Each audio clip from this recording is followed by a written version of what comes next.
Hey everyone. Hello everyone, welcome to the stream. Today, good morning. So, I really need to make another scene for OBS where you can see my whole, do the whole thing, like the big camera. I really need to set that up beforehand. No more top? Nope! We have had to stop, and roll. I'm really glad, honestly. Fuck that raid. It was horrible. Fuck that raid. Top is now bottom. Yeah. Did it disband? It did, yeah. Yeah. It was pretty bad overall. I won't miss it. I'm not looking forward to doing it. Whenever we decide to do it. It'll always be there. Yeah, right. Yeah, I mean, I can go back and I can do it anytime. Yeah. True. Why? Well, what happened was our tank left and nobody really felt like finding a new person and training them or doing any of that again because we'd already replaced so many people and we were all just tired. Nobody felt like doing it anymore. It was just like, it had to end. Which tank? Ren. Why is the volume so low? Can you hear that? Okay, hold on.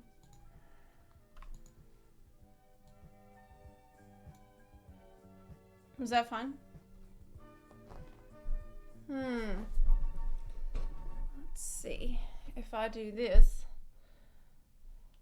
Is there a way to turn all the volume up? Oh, yeah. One sec.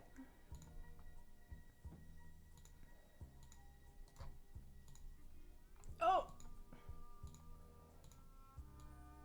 Okay. Sharksight, thanks for the 10-month resub. I appreciate it. Okay, can you hear that? Is that fine? Recruiting into the static also takes its toll. It's no shame in not wanting to do that all the time. True. Okay, yeah, let me see if I can do the big screen here.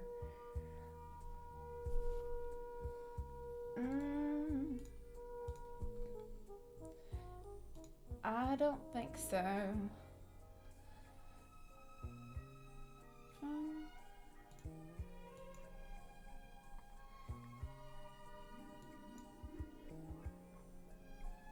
Let's see.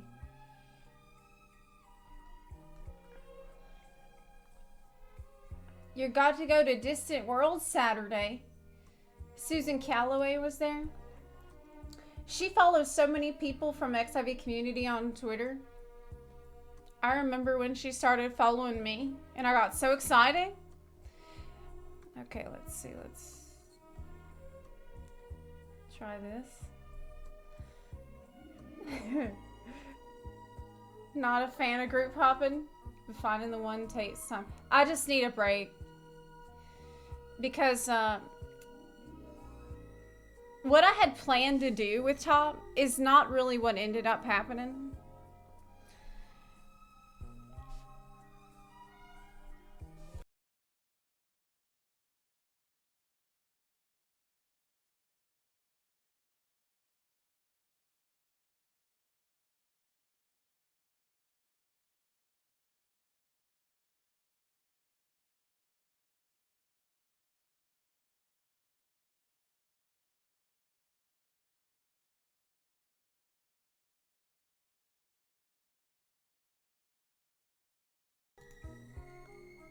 Oh, okay, that's fine.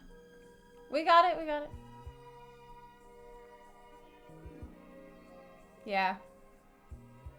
And we're back. see if I can make it.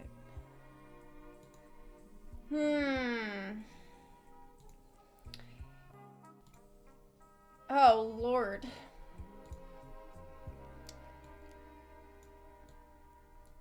Yeah, that's not gonna work either.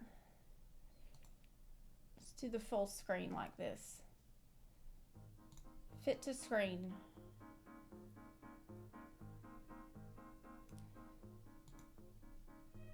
Yeah, earlier I tried to make like a... I'm super zoomed though. I tried to make a thing where it's just my camera bigger. Alright. Let's turn off the crop maybe. Oh.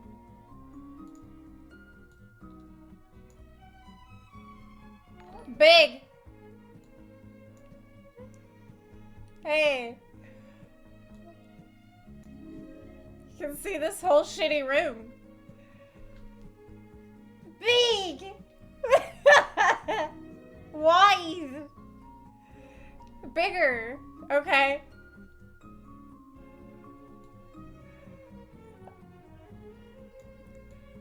I mean, the monitor's huge, so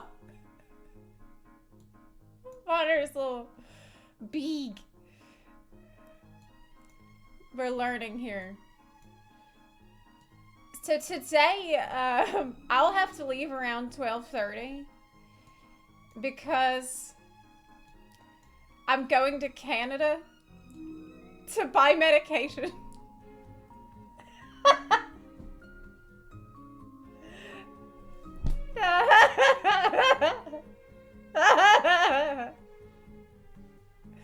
Yeah, I decided to go see a doctor in Canada instead.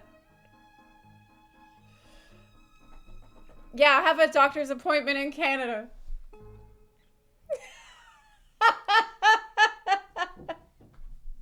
It's true. Yeah. It's like, basically, it's not free. They're gonna charge me $50. So basically, I could go to Canada. I could pay $50 to see the doctor.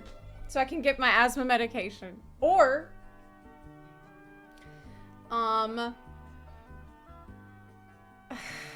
the doctor visit here, well, you need the Washington State insurance first, and that's like $500 or $600 a month. And then you need to pay for the doctor visit, which is another $50. And then you need to get the medication, which if I get it from CVS, it's like $300. Or I could just drive to Canada, pay $50 to get the medication I need. Get some weed while there. You don't have to drive to Canada to get that. Look,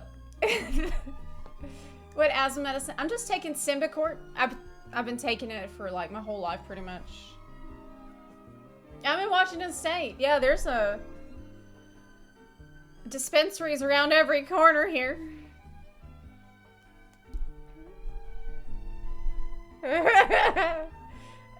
Chunky Ninja, thank you for the 13-month resub. I do appreciate that. Let's make the chat bigger, too.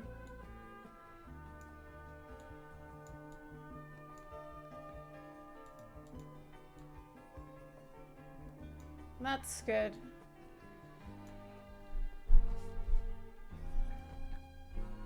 Can y'all hear me? I feel like the music is loud. Where were you a year from now? Wait, what? Do you mean like where will I be? Or like where? Or what? The music's quiet? Oh shit, you can't hear it at all. Alright, is that fine? Randy Leahy, thanks for subbing. I appreciate that. But yeah, Chris, thanks for helping me with your resub. That was a weird way to phrase that, but I meant to say thanks for the resub. But you are helping me with the resub too. You said you can get 2 inhalers for 10 pounds. Yeah, like when I was traveling Europe. Well, when I was drifting around Europe this year, last year, I could just walk into a store, any pharmacy in Portugal, and get the inhaler that I needed for $15 without even an appointment. It was literally just walk into the store, spend $15, and walk out. It was the same way in Ukraine. But yeah, I'm gonna go to Canada today to deal with that. Because it's just easier. You said your friend had to fly to Korea to get his epilepsy medicine. Because it was 3 times cheaper. Yeah, sometimes it's worth it. It's very stupid. It's very stupid. But yeah, somebody asked me the question about Tom. Oh yeah, because I had made the comment that it wasn't quite like how I had expected it to be. So yeah, I'll get to that in a second. But first, that one, Nando, thanks for the 4-month resub. You said standing up for what you believe in takes real courage. You have my respect and my prime sub. Thank you for that. I do appreciate it. Telling internet bullies to eat shit. Easiest thing in the world. I'd do it all again if I could. One Philip 98, thanks for the 15-month resub. But yeah, Top didn't go quite like how I had expected. What I had planned to do with Top was kind of what I did with DSR, which is spend a shitload of time on it. Spend like 10, 11, 12 hours a day on it every day. Like, game so hard that my hands bleed. And get it done as quickly as possible. And in this hypothetical scenario, everybody on the team is like on top of their A game all the time.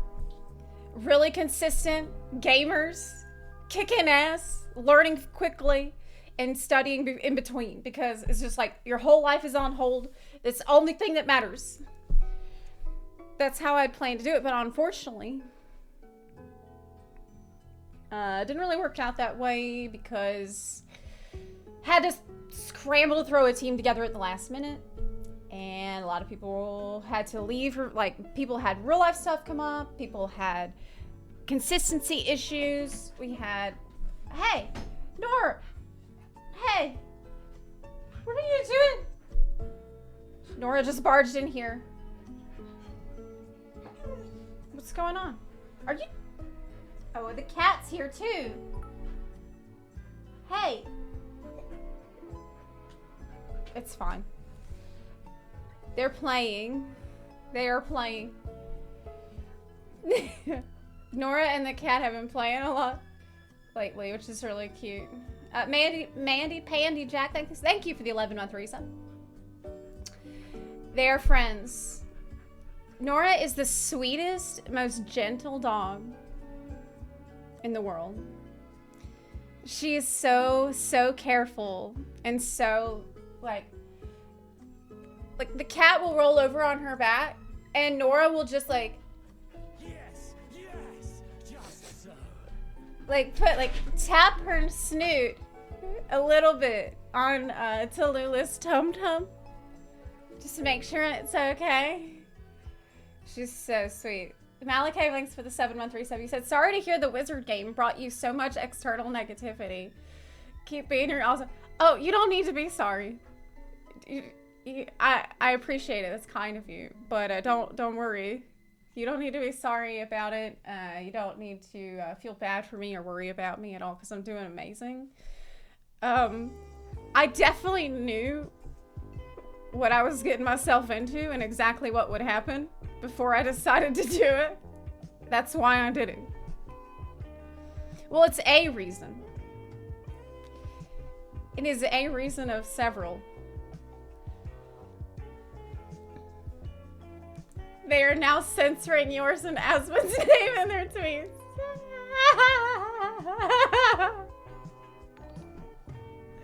They can just say Zepla.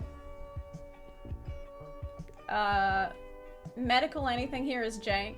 My wife works in medical billing. Tells me all kinds of stupid crap she has to deal with insurance companies.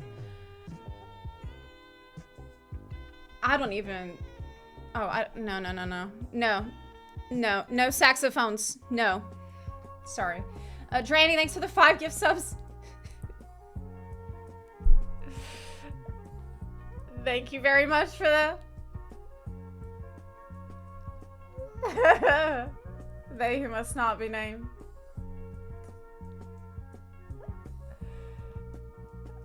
What breed Nora is? She's a Samoyed. Oh, you what's this music? We're vibing. We're setting the mood. I do not like saxophones, and I do not like Kenny G. You know why I don't like Kenny G? It's because...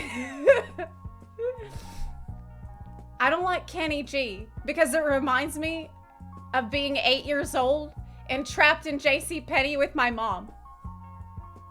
And that's all they would fucking play in there. And she never wanted to leave. And I was so bored. I thought I would die. I'm walking around like picking up staples off the carpet. I'm trying to hide in the racks of clothes. Imagining it's like a tent or something. It was so bad. She took so fucking long in there. The JCPenney back room. True torture.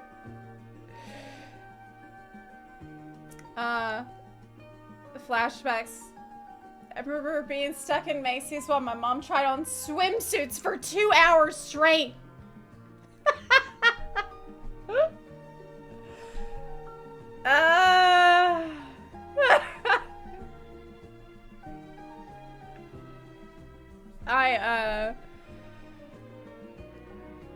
I remember one time I got lost in there. I got lost. I could not find my mom. I got so scared. And I went to the makeup counter people. And I'm like, hey. Hey, I don't know where my mom is. And I don't know what happened to her. I'm really scared. Can you help me?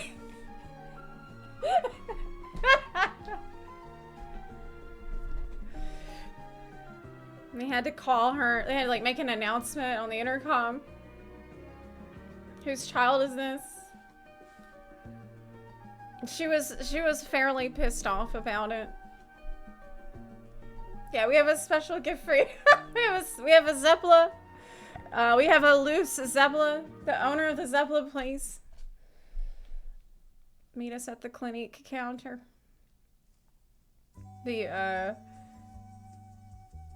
My mom would tell me that she was like, if you get lost again and I can't find you, someone is gonna steal you.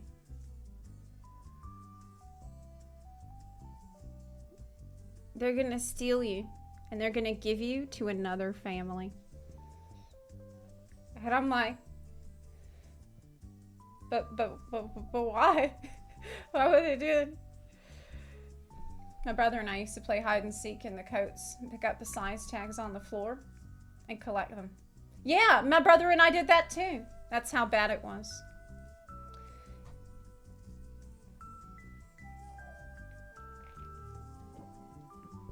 I saw this.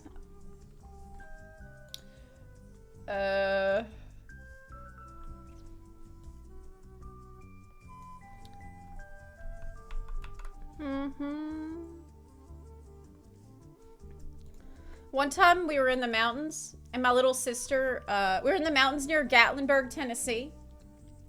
And my little sister got lost. And we were really scared because it was like very high up and huge cliffs, and she was very small. And we didn't know where she was. And we were looking for like 45 minutes. And then we heard a wagon coming up the trail. Like a literal wagon. And I saw my sister in the wagon. And it was some Amish people that had found her and brought her back to us. I'm serious. They rescued her. But she had a whole adventure, man. They did save the day. They saved the day. Thank God for them. Yeah, it was like, it really was like she was coming back from her main story quest. It was really, she was the main character that day. So I wanted to show y'all some news and stuff. Here's some news.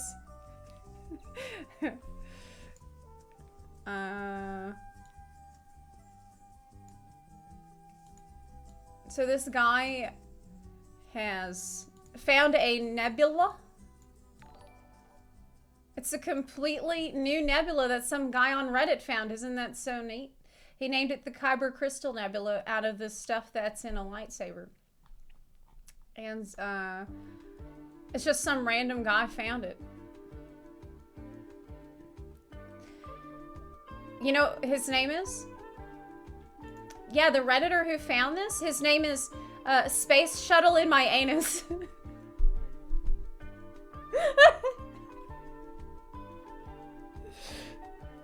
200 years from now, some kid is gonna raise his hand in class and ask why this nebula was discovered by Space Shuttle in My Anus.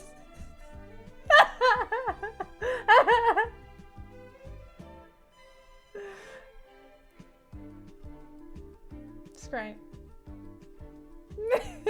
It's true. Space Shuttle in My Anus gave like a whole comment. He said, I'm atrociously bad at finding day-to-day objects. I can't find the Space Shuttle in my anus. Lend a hand.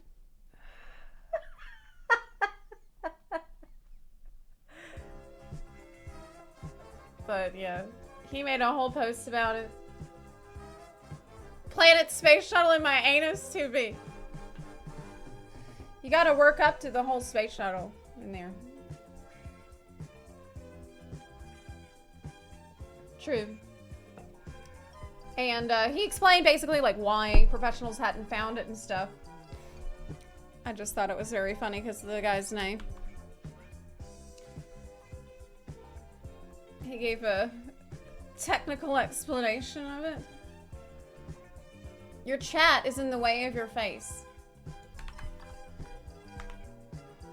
Isn't? I like being cheek to cheek with chat. We're cheek to cheek right now.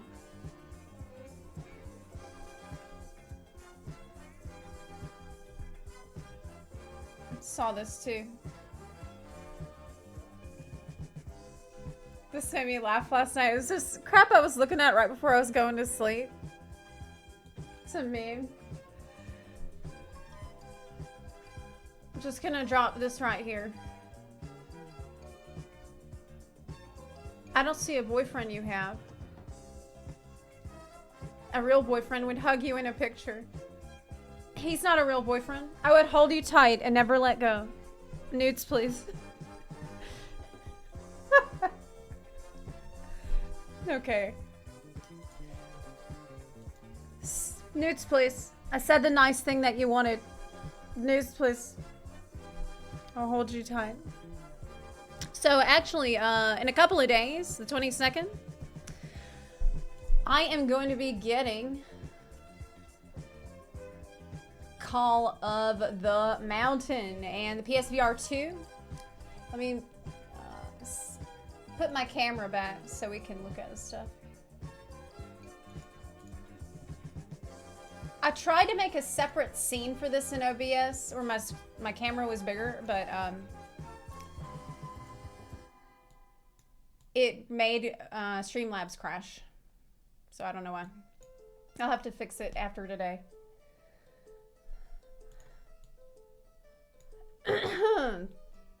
What's Call of the Mountain? What's this right here?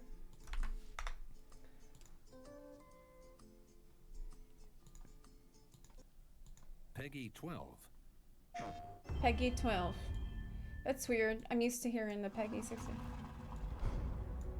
So, it will be here in what was the 20, on the 22nd, in 2 days.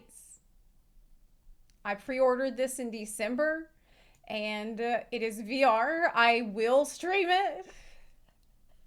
So, this should be pretty fun for y'all to watch. Numbiscuit, thank you for the 6-month resub. It's gonna be pretty fun for y'all to watch because I'm gonna be like flailing. And yeah, I haven't seen this launch trailer yet for Call of the Mountain, but just came out 3 days ago. There, he's awake. Hey, you're finally awake. Wait, so Aloy's in it? So yeah, you're not gonna be playing as Aloy. You're gonna be playing as some dickhead Karja soldier. Ryas, machines attack this Who's trying to like go on a redemption arc. settlement. Machines don't attack settlements. Tell that to the dead.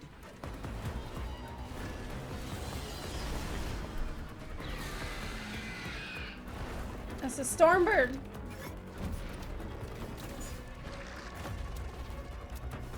Yeah, I did play. I finished Forbidden West too. So that's it. You need someone expendable to go after him. What? Wait, so you need like ice picks to climb up the side of the mountain? That's what we're gonna be doing. Find out why the machines are attacking, The day after tomorrow. and you shall be a free man. So that's it. Yeah, you're playing as some guy.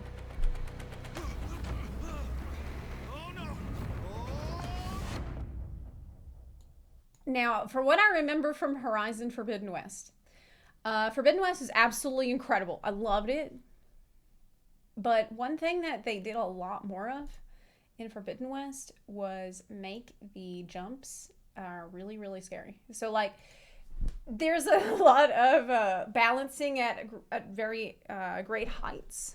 Balancing on stuff, like grabbing onto something and you're really high up and then it breaks and you feel like you're going to have a heart attack because you think you're going to fall all the way down. So if they can do a lot of that in VR too, it can be like a horror game. So I really hope it is like that. We will find out. Hand holding. There was a lot of that in Forbidden West, honestly. I don't know how much there's going to be in Call of the Mountain. So you only played the first game when it came to Steam. I played the first game and it was incredible. Forbidden West is better in almost every way, but I do think the first game's story was told a bit better and paced better. You're 40 hours in. Paused Forbidden West somewhere in the middle of the story. It was good. I loved it. You think it got overshadowed by Elden Ring? Oh, maybe so, actually. Pewdor, thanks for the 48-month resub. Howdy. Howdy.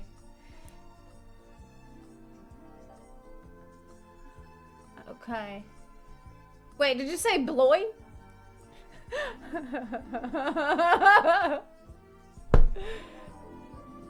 Bloy? Because I guess that's his name now. Did you know the devs made it so that Aloy backs up if you get close to her? What, in Call of the Mountain?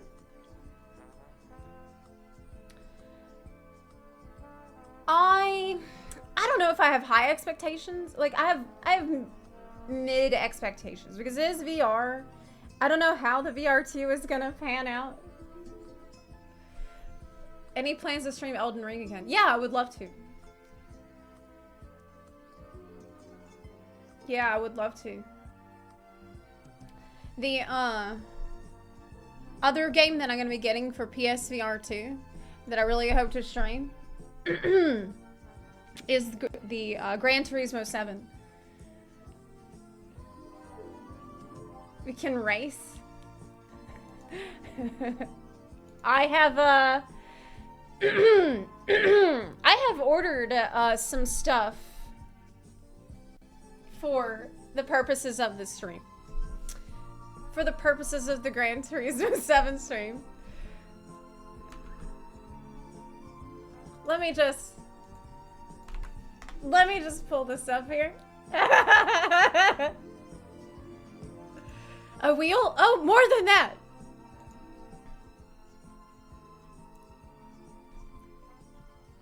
More than that. It is gonna be a little bit.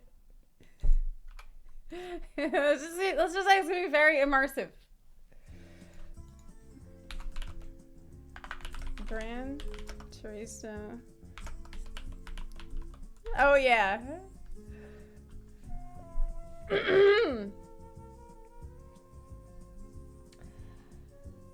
I got the Fanatec DD Pro. I'm going to have a fucking wheel. I am gonna have pedals.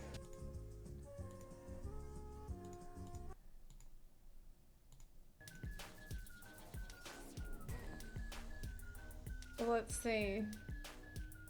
Plate holds everything this wheel offers, which, as you can tell, I wanted to see like a quick video of someone using it.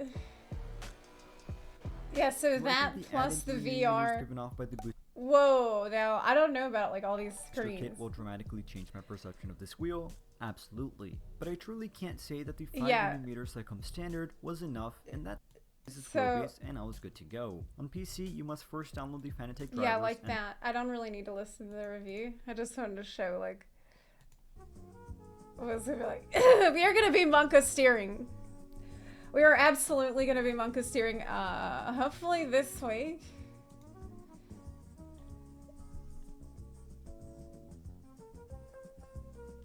Is the wheels and pedals worth it? Oh, okay. This is a guy that has a setup. Okay, yeah. So I got this frame to put the wheel on. And yeah, this is how it's gonna be. That's what we're gonna do. I mean, you don't need this shit. Okay, you can just use a PS controller. But I would like to be as extra as possible. But it's not gonna be chill in any way. It's pretty extra. Oh, Scruffer, thanks for the 36-month tier 2 resub. I really appreciate it. Make sure you get it set up properly. I will absolutely do that. I'll have some help getting it set up with someone that you learning to drive? Yeah, I have to because I failed my driver's test first time. That's actually true. I did.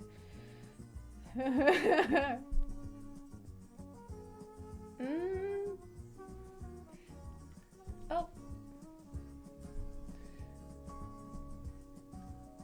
But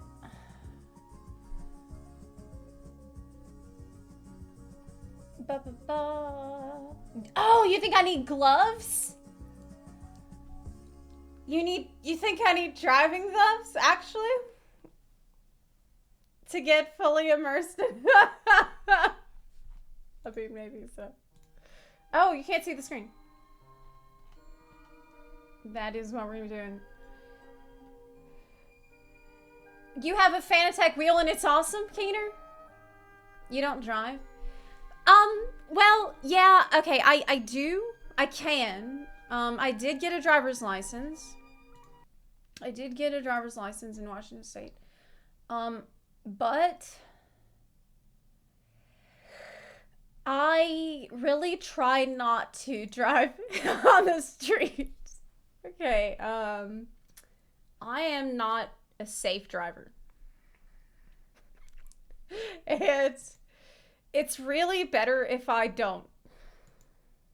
It's really better if I can avoid driving as much as possible, which I do. Like, if I have to drive somewhere, I will. But just out of, you know, considering other people that are outside and on the sidewalks and people that, you know, have cars and stuff, it's usually better if I don't endanger everyone by driving. Yeah.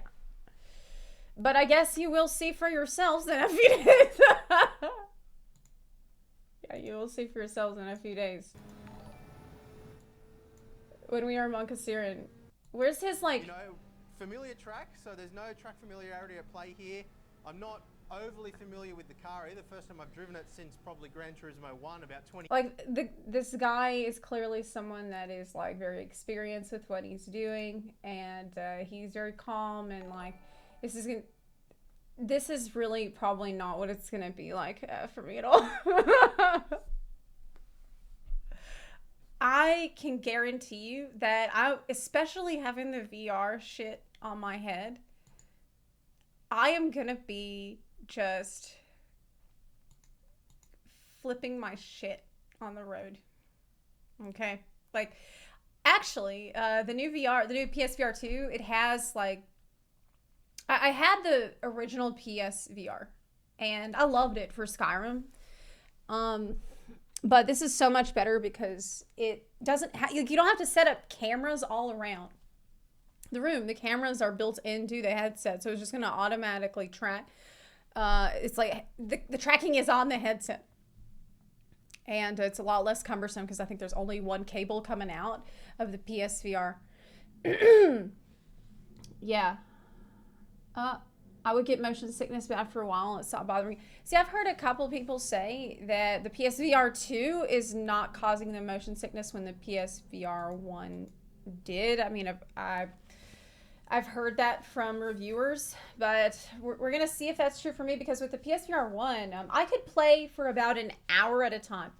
But after an hour, I would get a headache. So if that's going to be true for the PSVR 2, I really don't know. I do wear contacts, and I have a little bit of an astigmatism, so that might be a reason why I had that. But, yeah, the PSVR 2 has the eye tracking. Actually, let's see if I can... It has, it's like going to be able to tell where you're looking. You said you got lens implants to replace your glasses just so you could wear the VR set. But why would, would contacts work? I should be fine. You have astigmatism? Would you play the Resident Evil 4 VR game? Yeah, I mean, I'd play anything. I love horror games, but playing a scary game through VR is definitely going to be a different experience than playing it without. Because, like I said, I did Skyrim on the PSVR 1, and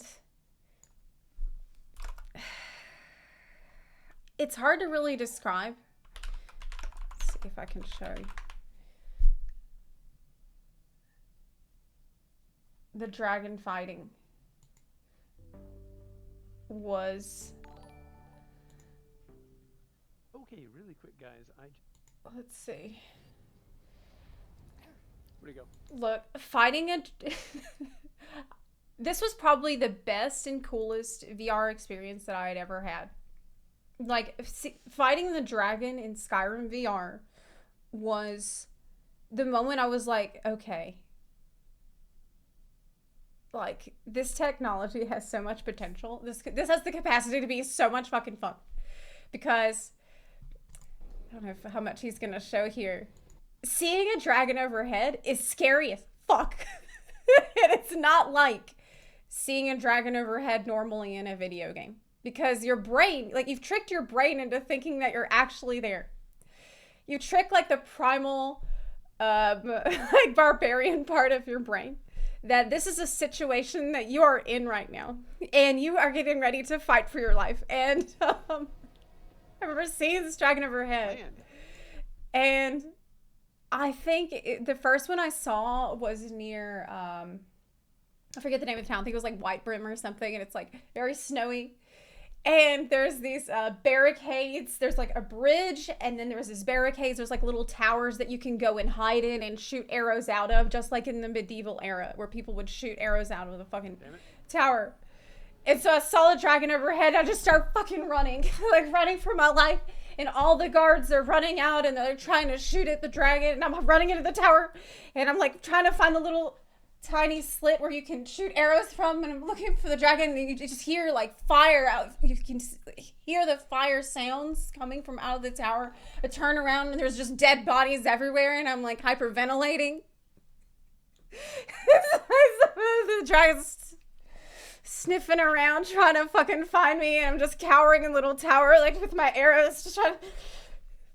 Actually, one time I was playing the PSVR and in Skyrim, and it was like I had just gotten it set up, and I'm not doing anything scary. I'm just walking around the forest. I'm just walking around, chilling, you know, exploring things in a relaxed way. And then, like, it's completely peaceful. It's completely calm. And then I hear, all of a sudden, it's completely calm, and I hear a wolf like sneak up behind me and go, and like at the same time that happened, Nora bumped into me in real life. I'm like standing there. At the same time that a wolf in Skyrim like jumped up behind me, Nora bumped into my leg, and I'm like, ah! And I flailed so hard I banged my arm on the treadmill because I was in a tiny apartment at the time. And I banged my arm on the treadmill, and I really hurt myself. I was like, Nora!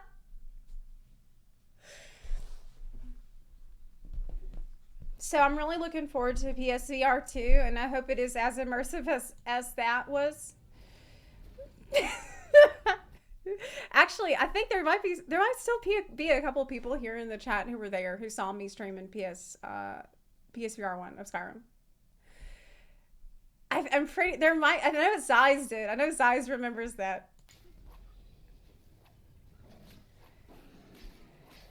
Like here it's one thing, but watching what the person is doing, they have the headset on, is a whole other kettle of fish. Because on the game, you'll see this, you know, he's chopping at the dragon, but in real life, I'm like,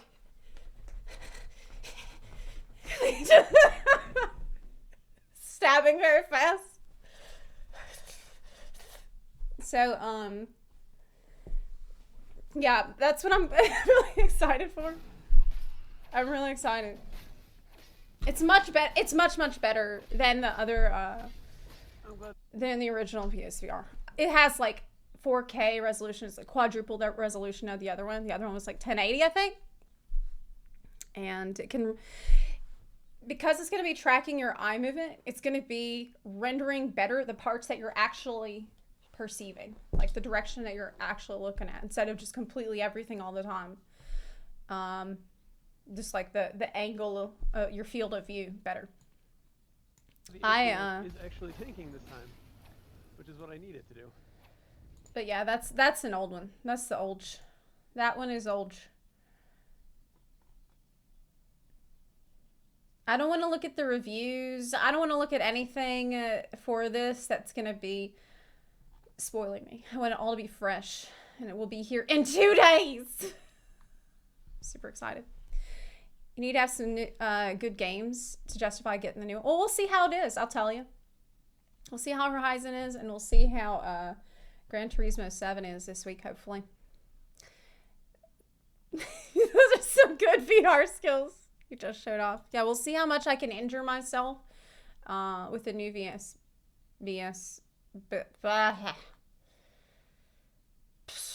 PSVR 2. Yeah, I'm excited.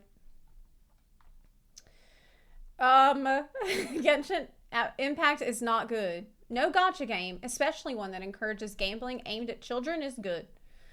Also am hesitant about gacha. This is one reason why I kind of avoided it for a really long time. Because you say that the gacha you say it's aimed at children. I don't know if it's true. But I'm one of these people that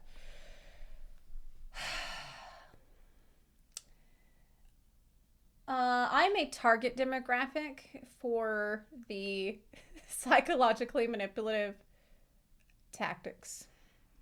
For the tactics that make you feel like you really gotta buy it. I know, like, I have a tendency to fall into those kind of situations. And because I think a part of it is just ADHD. Where, like, you're constantly trying to get, like, a thrill, trying to get a rush out of stuff. And did you ever get into Elder Scrolls Online? They have dragons in Elsewhere. I never did the Elsewhere expansion, but I have played a ton of Elder Scrolls Online. Whiterun. Yeah, that was the name of the town with the dragon in it. That's right. Yeah, that's right. Locket Ripper, thanks for subbing. Scruffer, thanks for the 36-month resub again. I really appreciate it. I put a lot of time in Genshin without paying. You just have to set boundaries and not binge it to avoid the easy. I mean, you're right. Okay, you're right. Your advice is sound. You just have to set boundaries and not binge it to avoid the timers. These are skills I don't have. These are skills I feel like I need a lot of work on. Honestly, Zepla, I avoided Genshin for a long time. I have not spent a dime in Genshin Impact and have been able to get characters just fine. With all the gems you get in-game just playing. Oh, okay.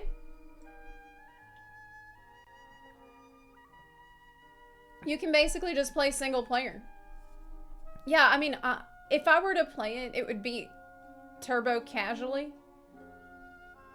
You said if you don't have self-control, you might want to avoid Genshin. I have self-control until I...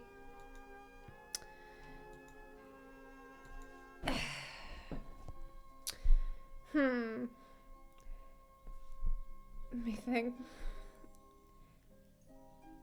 Once my brain has determined that something is fun, I have a tendency to think, this was fun. That means the more and more I do it, the more and more fun. And more fun. Fun will never stop fun. More fun, not stop. More fun. Okay, hold on, let me move it over here to the... There was this Genshin video I wanted to watch. It's the reason why I was asking y'all about it.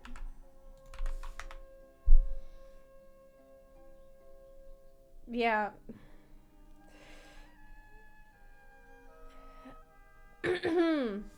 This was a video that I was gonna watch about Genshin because some friends of mine are really into it and have said that it has a ton of content all the time and free to play friendly. Genshin's been good. Been playing on and off since October 2020. Story's good. One of the character quests made me cry. Whoa, really? Hey. You should watch the Should You Play Genshin Impact video from Josh Drive Hayes. Well, I'm a big fan of Josh Drive Hayes.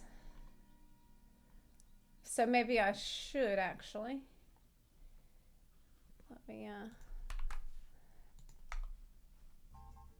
he is a really cool guy.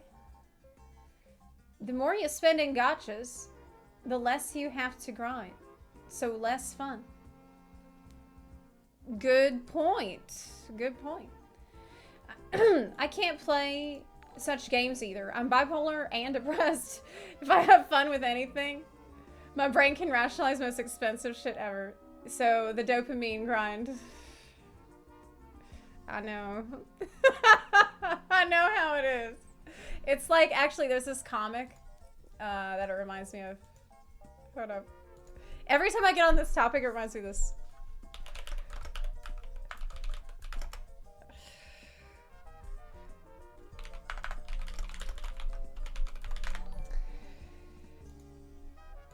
So, I really love this artist, Sarah C. Anderson. I think she's hilarious.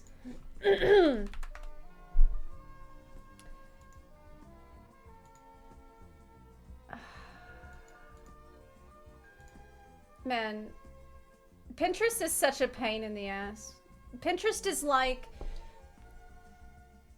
a toll road of the internet. Because every time I try to click on something that was through Pinterest, like I have to stop there first and fucking figure out how to get to the thing. Okay, anyway, it says, ooh, I like this new song. 10 plays later. I like this song forever.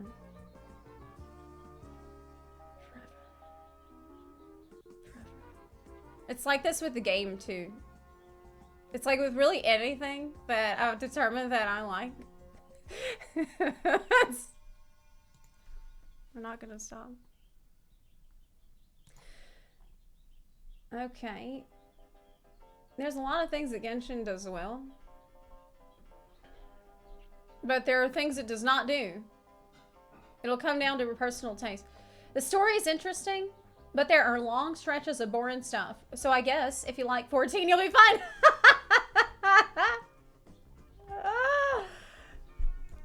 Max Sour's video of Genshin. Okay. It's pretty funny. Max Sour. Okay, let me run this by.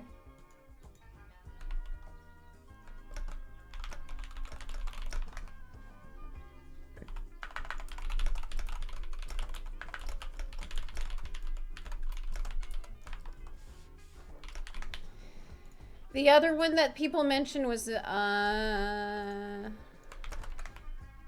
Josh Stripe Hazel. This character right here pulls a sword from her chest. That's pretty cool. Zepla, did anyone tell you that you get a free bunny girl as a character? Yeah.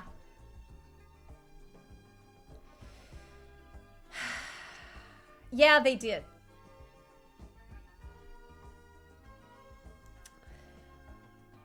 All right, so full disclosure. Like a couple of years ago. Maybe it was right when Genshin Impact came out. Everybody came to my Twitch chat, and everybody's like, Zepla, there's a bunny girl in Genshin Impact. You should play Genshin Impact because it's got a bunny girl in it. You'd love it. And I'm like, what? I will play it. That's all I needed to know. That's all I needed to know. Bunny girl, hell yeah, sign me up. Well, I get into Genshin Impact, and I played for about 10 minutes before I found out that she's not a bunny girl at all. And people lied. Oh, she got like a headband that's kind of like, that's not a bunny girl.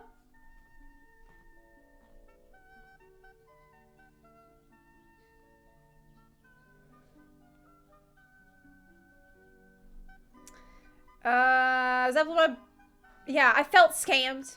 And I was honestly so mad about it that I just didn't even want to play the game anymore. Now I got over it.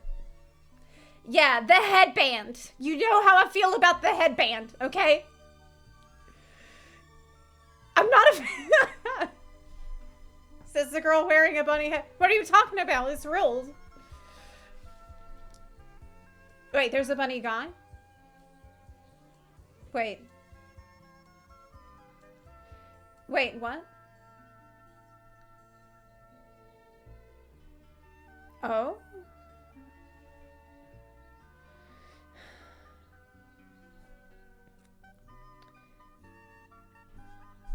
He's not really a bunny guy.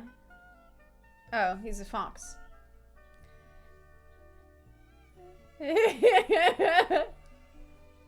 Okay.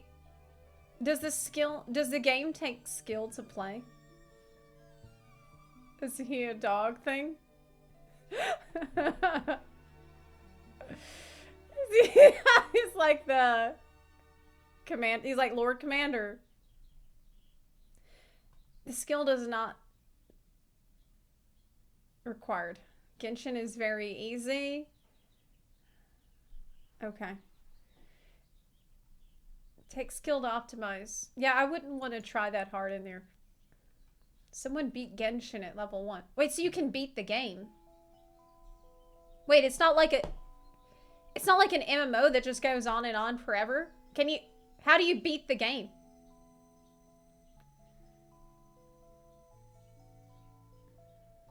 Necrit made a good video about Genshin from a first-time player perspective. Just want to recommend it. Well, you can maybe drop that in the React content suggestions channel in the Discord. To beat the game, you take a stick and smack the last boss. Well, that's any game.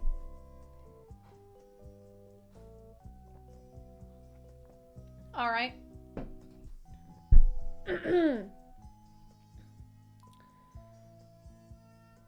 All right, chat.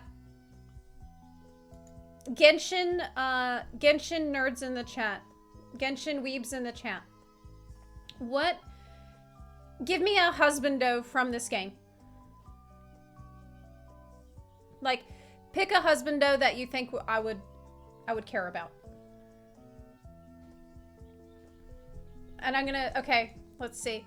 Who does chat think? Let's see. Zhongli. Everyone says Zhongli or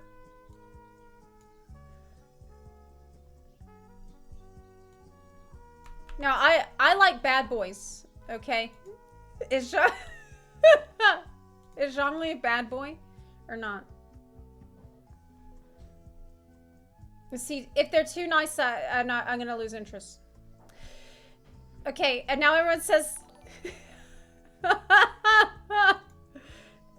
Look, this Zhongli looks like Lord Emmerich. It looks like Lord Commander Emmerich. Okay, Dilla.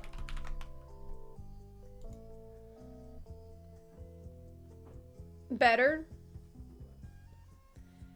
Okay, I see fire. That's good. You said you like bad boys, huh? Pushes over the popcorn bowl.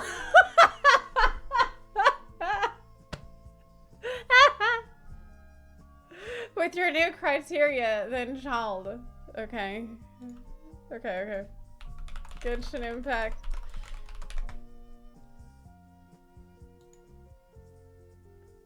Chola. Tartaglia? I don't like that at all. Yeah, he just looks too friendly. I don't like that. Okay.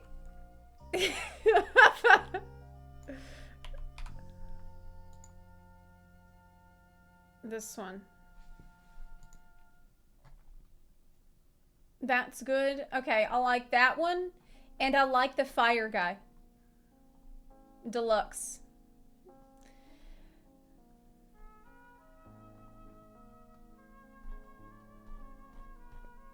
Yeah, this one. Yeah, he's got a really cool outfit. His outfit is really good.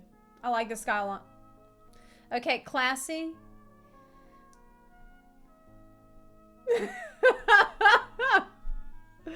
Sino is a bad boy. Okay. Sino. Oh, Electro. But he's actually a boy. He's a child. No thanks. No. That does not count.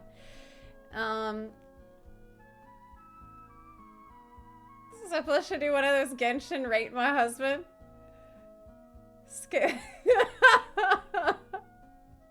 Ito? Okay, Ito.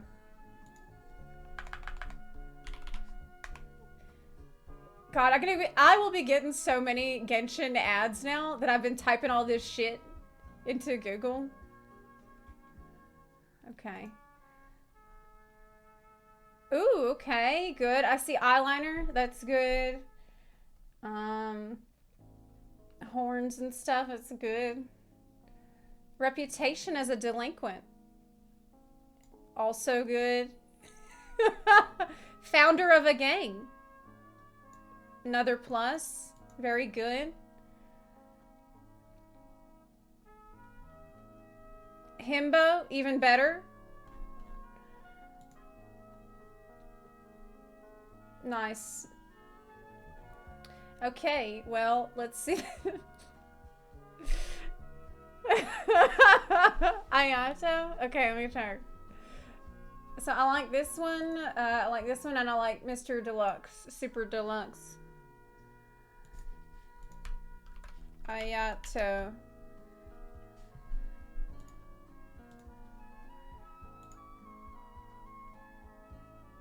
No, I don't like that. He's got the blue hair vibe that... What's the Dare anime girls that have blue hair that are like more chill?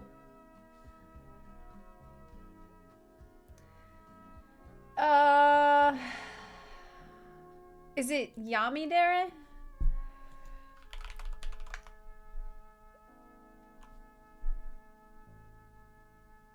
Or is it Kudere?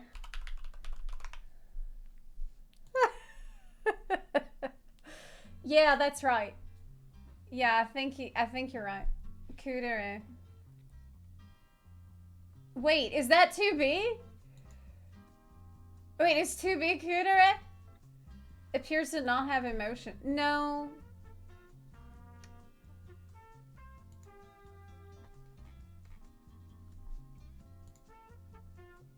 I guess she is cool and calm. Yeah, he seems a little too friendly.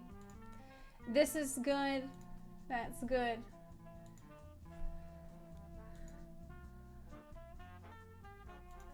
Okay. Genshin. Wait, but if I wanted to get this guy,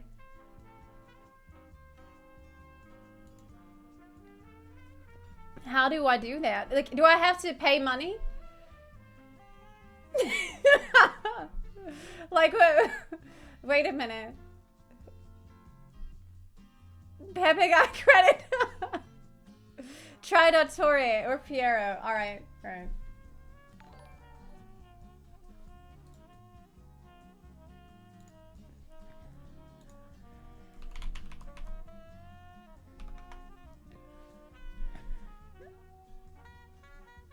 Dottore. But I...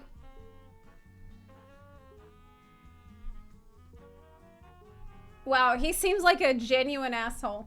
He never came off as malicious, but an utter lack of compassion permeated throughout our conversation. From his tone, I can sense that he's always looked down on others. Sounds like I can fix him. Sounds really good. Cool, cool. Who's the other one? Yeah, I can fix him.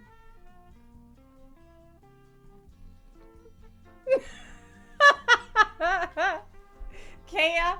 Oh no, what's this rabbit hole you have? Okay. Kaya. It's fun to make, like, to guess about these people I don't know shit about. Cool hair. Looks really cool. Eye patch, excellent.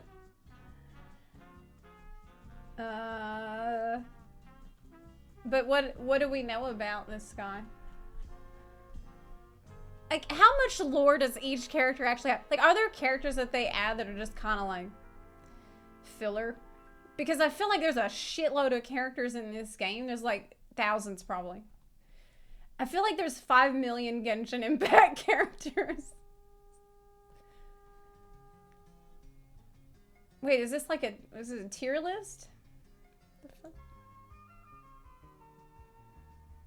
He's cute. When I watched Emirichu and saw Kea, oh my god, I nearly started screaming. Is this the kind of crap I'm gonna start saying if I play this game?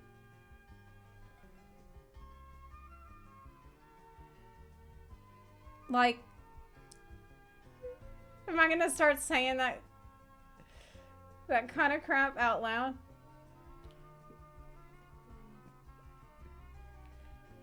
Oh my god. Wait, someone wrote this on my birthday? Wait, that's my birthday. This is... It's cringe. This is you in 2 days? No way.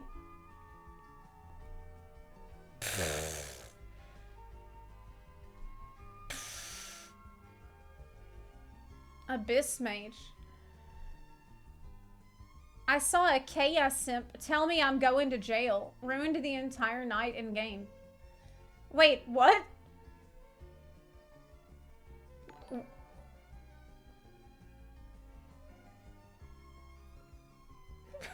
What? Secretly evil. If these conspiracy theories about him being secretly evil are true, I'll scream. Yeah, he's sounds better and better. Where am I react? Okay. Yeah, you're right. It looks like I got a little bit thrown off course here. Okay, let's see the video though. Okay. Nodders. When was the first time a video game truly made you... Will you play Genshin? That's the question. I don't know. Maybe I will. I'm considering it. After what I've just seen, it's becoming a little more likely. So I'm gauging this for myself. I'm gauging my interest on it. I'm kind of getting a little bit more interested. Maybe. Kato, thanks for subbing. Appreciate it. Say, wow. Maybe it was walking out of the vault for the first time in Fallout 3. Okay, sorry. When was Could the you first hear time it? a video Could you game hear it? Truly made you... Yeah, they said it's free. They said I don't have to spend any money. Say, wow. When was the first time a video game truly made you say, wow? Maybe it was walking out of the vault for the first time in...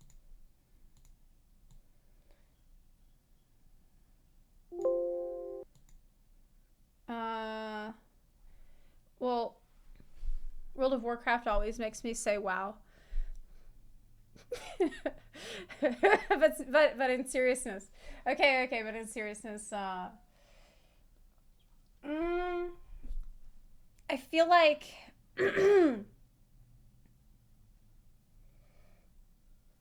in Final Fantasy 14, when I saw Ultima Thule for the first time, that was absolutely incredible. It was just like I felt like I had really been transported to a completely other place, like a completely other game, that like one of those really old-fashioned 1950s sci-fi artwork, like for book covers. Like that's what it looked like out there. That was one of those like really incredible moments. Other ones, Horizon Forbidden West had like, I think for that particular game, there are the graphics were just so much better from the previous game that I was immediately amazed by it. So I was impressed pretty quickly on just from everything I looked at. It was so beautiful. You know what? I'm just thinking about the games that I played most recently.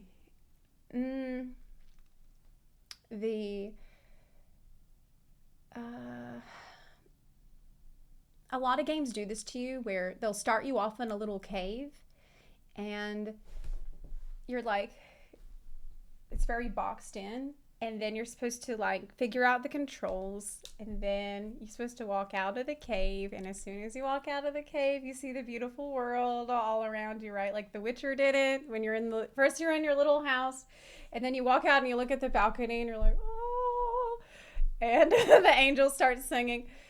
And Hogwarts actually did it where you're in the cave, and whenever you get out of the cave you can see the Scottish Highlands, they said.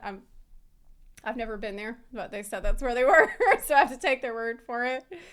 But sometimes just like looking around at a beautiful world, you'll have these moments where it catches you off guard almost. Like there's a smaller game that I played recently I really loved, Blacktail, and I took some screenshots of it. I don't know if I should try to hunt those down right now. Probably shouldn't. But it had a very unique art style that it's very witchy, I guess, in its own way. I'll try to hunt down those screenshots so that I can show you what I'm talking about. But for now, I'll just continue with the video. In Fallout 3, or maybe it was watching the first Colossus pass you by in Shadow of the Colossus. Like earlier, we were talking about Skyrim VR, and like what an incredible experience that was to see a dragon overhead and feel like it really is overhead, and like feel that sense of danger. I think that's something that a video game can really do for you, is that through the sense of immersion that you get, it can make you feel very small. Like it can make you feel like such a tiny part of this vast grand space. Like this thing that he mentioned about like the Colossus moving by, or everyone who played World of Warcraft, you might remember these Fel Reavers in Burning Crusade. Like that's a treasured memory of that a lot of us share, because it's just having that sense of being like a little ant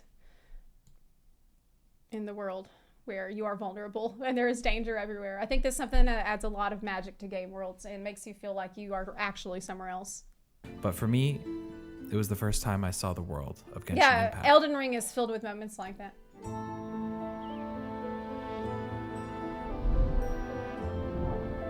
Wow. But why is it so beautiful anyway? What's going on behind the scenes here? How does Genshin Impact manage to combine real-life influences with an incredibly convincing 3D anime art style and create something so unique and fresh? The perfectly executed anime... I'm sorry. I'm so sorry. I'm so sorry. It's like he's trying to tell us about the beautiful world and like all of this cool effects that are everywhere, and immediately I'm just like, art style is a big reason why so many players like myself have developed an unbending loyalty to this game. And it's this exact art style that I want to dissect today. Okay. Without further ado, all right, let's explore the art of Genshin Impact. The universe of Genshin Impact was created with an outstanding amount of attention to detail, upon an intricate framework that contains a surprising amount of reference to the real world. We'll get into that in a bit. Genshin's universe is split between 7 factions, each corresponding that's Mr. Deluxe that y'all said I would to an element. These include the 4 elements considered by the Western cultures as the pillars of the earth, along with other elements derived from Eastern traditions. These include the 4 elements considered by the Western cultures earth, wind, fire, and water as the pillars of the earth, along with other elements electro, cryo, and dendro. But where is the element of surprise? Derived from Eastern traditions.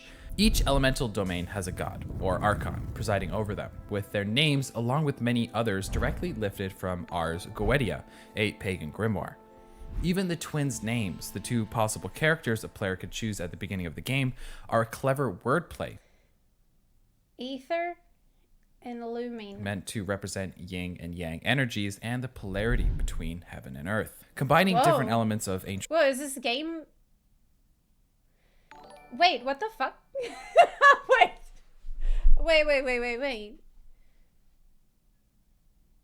How deep is this game? Like... Am I about to find out some ancient secrets about humankind and the universe from playing Genshin Impact? Oh, it makes perfect sense that they would hide it in this game, because then nobody would take you seriously once you know. Religions. If you said you learned it in Genshin Impact, nobody's going to believe you. That's perfect. Gnosticism and Eastern schools of thought, Genshin Impact became a sampling platter for many profound concepts. What makes this game so great is that its boundless wisdom was neatly packaged into a format that makes it fun and visually appealing. And it's easy to understand why this title became so successful. Wait, is that a boss fight? Where it's just you? That guy, like you're playing this character and you are fighting the dragon all by yourself on this big arena, is that right? In such a short amount of time, when you consider that these players were also faced with a unique gaming experience on top of the stunning visuals. The vast open world invites careful exploration, and the intricate storylines honestly kept me glued to my screen for longer than I'd like to admit. In an interview by Pocket Gamer, MiHoYo's president Forrest Wei Liu mentioned that the team's love for Japanese entertainment was the bedrock for creating this game, although the vast majority of the group, comprising of more than 400 people, were of Chinese descent. Now, this is really interesting to me, since most of the in-game scenes could easily be mistaken for authentic Ghibli movies. An overwhelming number of players also noticed the resemblance to the beloved Breath of the Wild. I mean... yeah, it looks a lot like Breath of the Wild. There's a reason why everybody was calling it Breath of the Waifu when it came out. So, I mean, it is different. Like, it is its own thing, but it definitely draws a lot of inspiration from Breath of the Wild. And Wei Liu confirmed that the cel-shaded Zelda installment was, in fact, a heavy inspiration for Genshin Impact. Players can even win a weapon called the Skyward Blade through the wish system. However, wait, what the fuck? Wait, you can, so this is this, yeah, I didn't play through all of Breath of the Wild. So for me, I'm not gonna immediately see this and think of that. It just shows that I need to play through Breath of the Wild because players also noticed. Overall, I think it's a smarter idea to go for something more like this than try to make it extremely realistic, because it's just gonna stand the test of time a lot better.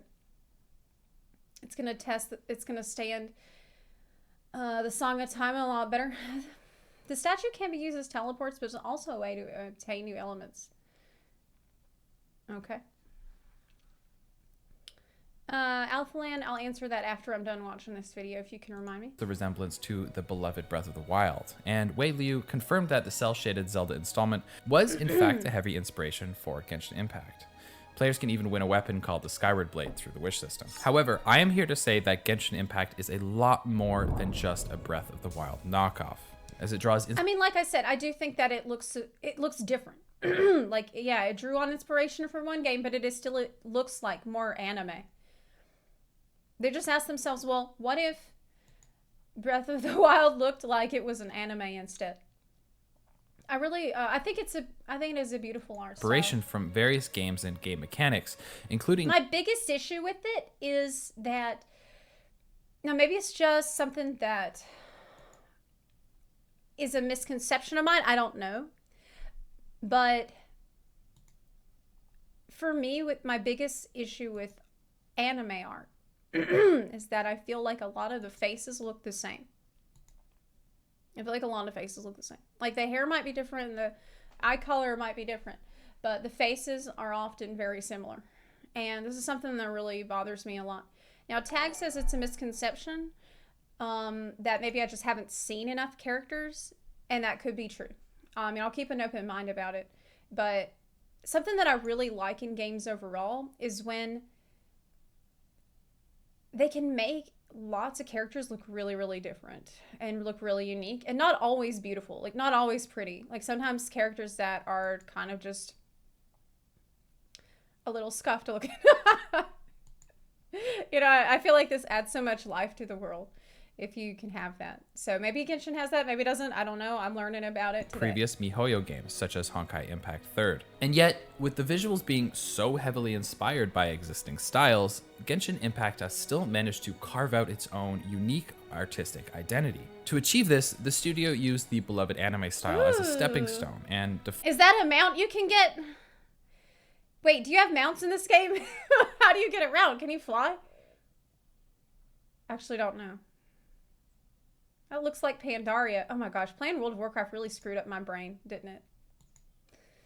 Playing World of Warcraft and Final Fantasy XIV so much has caused me to have brain rot. Like, you could take me to China, and I'd say, hey, this reminds me of Pandaria. Wow. Find the game's visual character It's so through beautiful. a It's plethora like... of cultural motifs anchored in real life. Every location of this game was carefully created to reflect real-life places. The characters, both playable and non-playable, were designed to fit within a cultural background that players all around the world can relate to. I think this is a perfect time to look into the environment design of Genshin Impact. As a horrible artist myself, much of this game's appeal stems from the gorgeous scenery. I actually have a course that teaches you how to create beautiful environments like this using Unreal Engine and Blender, so make sure to check out that link in the description. What? When designing the world of Genshin Impact, That's cool. Learn how to make beautiful trees, fluffy grass, and sweeping landscapes. My brand new Unreal Engine for beginners. Wow, that's pretty cool. MiHoYo's art department had to...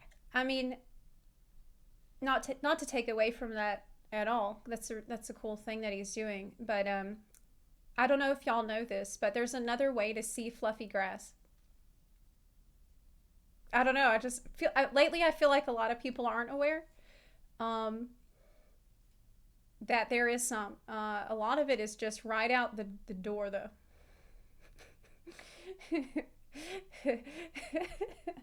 Like, you know where the Amazon guy appears and the pizza man appears to bring you stuff? If you look a little bit further than that, just peek your head out a little more. Things in mind to develop certain styles that perfectly match the essence of each faction and making sure to communicate that aesthetic effectively. Now, Genshin Impact was built entirely on a customized version of Unity due to its extensive multi-platform support.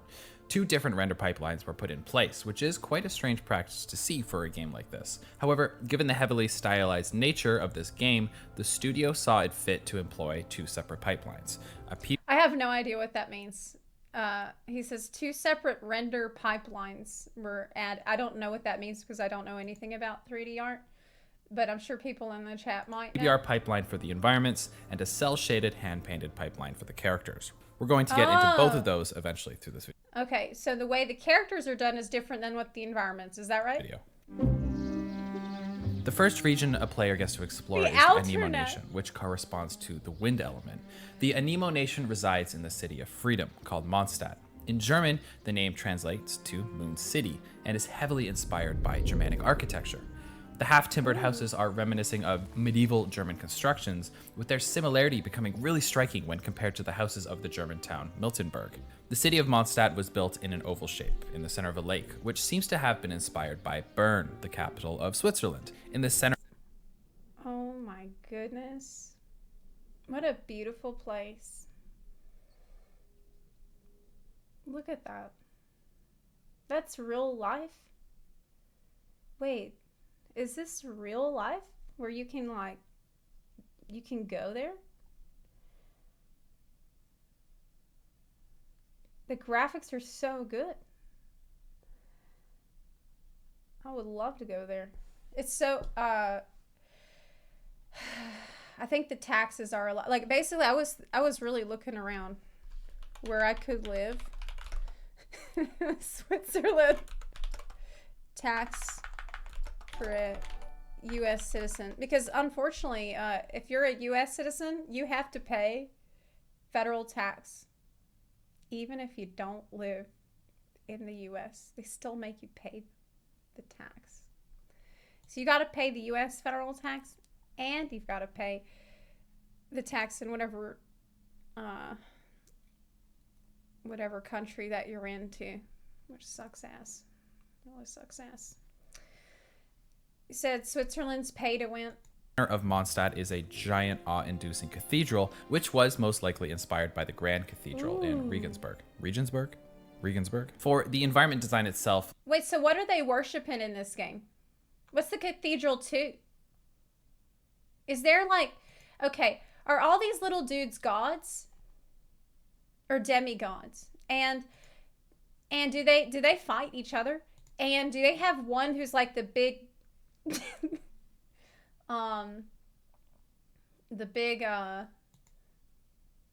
the head honcho or something? Okay. There's one god for each element region. There's 7 archons who are the region's gods. So can you play as an archon? Can you get one? Are they like premium purchases? To play as an archon, do you need to win the lottery?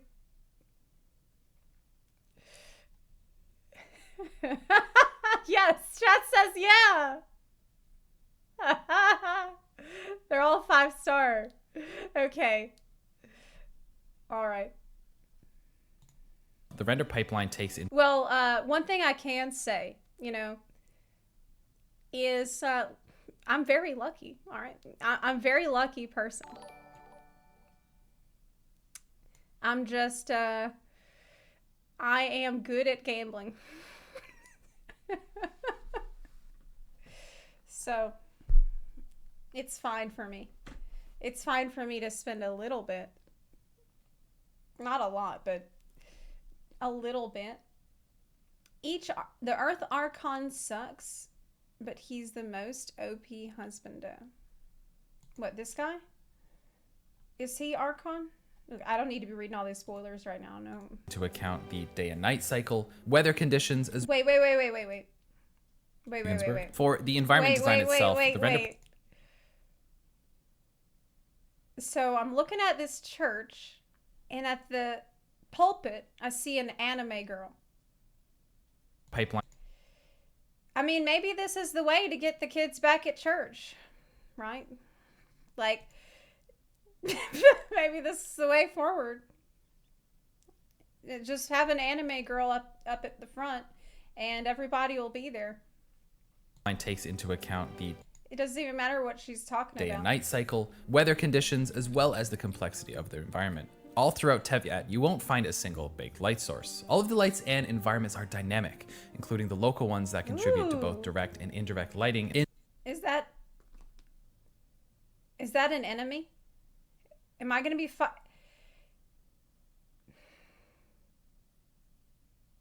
Do I need to kill it? No. In the proximity of the player camera. With Genshin Impact, the beauty really is in the details. That's the Archon? The use of dynamic shadows all across the game enhance the 3-dimensional feel of Tevyat. When players walk under a tree, the leaves cast shadows onto their bodies. Volumetric fog of different densities in certain regions or time of day periods come into contact with the local lighting, enriching the atmosphere and creating a unique experience at each part of the day in each different location. Speaking of volumetrics, I'd love to take a second to point out Genshin Impact's incredible cloud volumetric system. Typically, can you swim? I saw that lake over there. Can you swim and can you go underwater? the games will use 2D images of clouds in the background to fake them. But Genshin Impact has physical, dynamic clouds that move. Wait, you said people would tithe more to anime girls. Yeah, they would. Yeah. I mean, look, one day in the future, I bet what we're going to have is a way to project a holographic image in the real world space so that it looks more or less realistic. And when that happens, we're going to have churches for every VTuber. Shift forms and react to light, casting shadows on the ground below. I'll be diving into these techniques in more detail in my new upcoming series, Game Ready. So keep an eye out for that. Objects blocking the sun or moonlight create these beautiful God ray effects, coupled with the expert terrain blending and post-effect shaders such as bloom and color remapping. The end that's him. That's the guy. result is stunning imagery that could trick most eyes into believing that this scene is actually 2D artwork.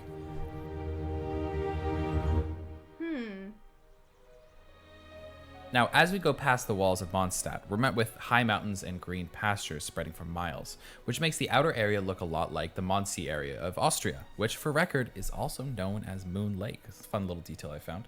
Special attention was given to the grass of Genshin Impact in order to achieve the painterly look of the terrain. They really don't need to give so much attention to the grass because it doesn't matter. Like, we don't have any frame of reference to know what it really looks like, so they have a lot of freedom on it. The studio modeled and textured a variety of grass concept motifs. These were then given randomized densities, size, orientations. So can you just climb up to the top of any mountain that you see? Like if you see a mountain in the distance, can you just run all the way up it? And multiple sets of grass LODs were grouped together and simplified. Is that a squirrel? Randomized densities, size, orientations, and multiple sets of.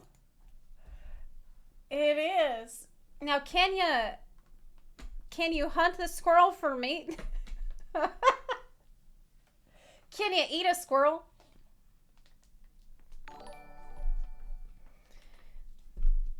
Uh-huh. Well.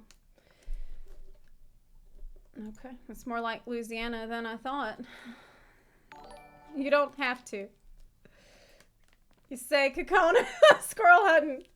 Look, I have actually eaten squirrel when I was a kid. It was, my family are hunters. And one day, they had, it was like a big pan of baked beans, and there was strips that looked like bacon on it. And it wasn't bacon.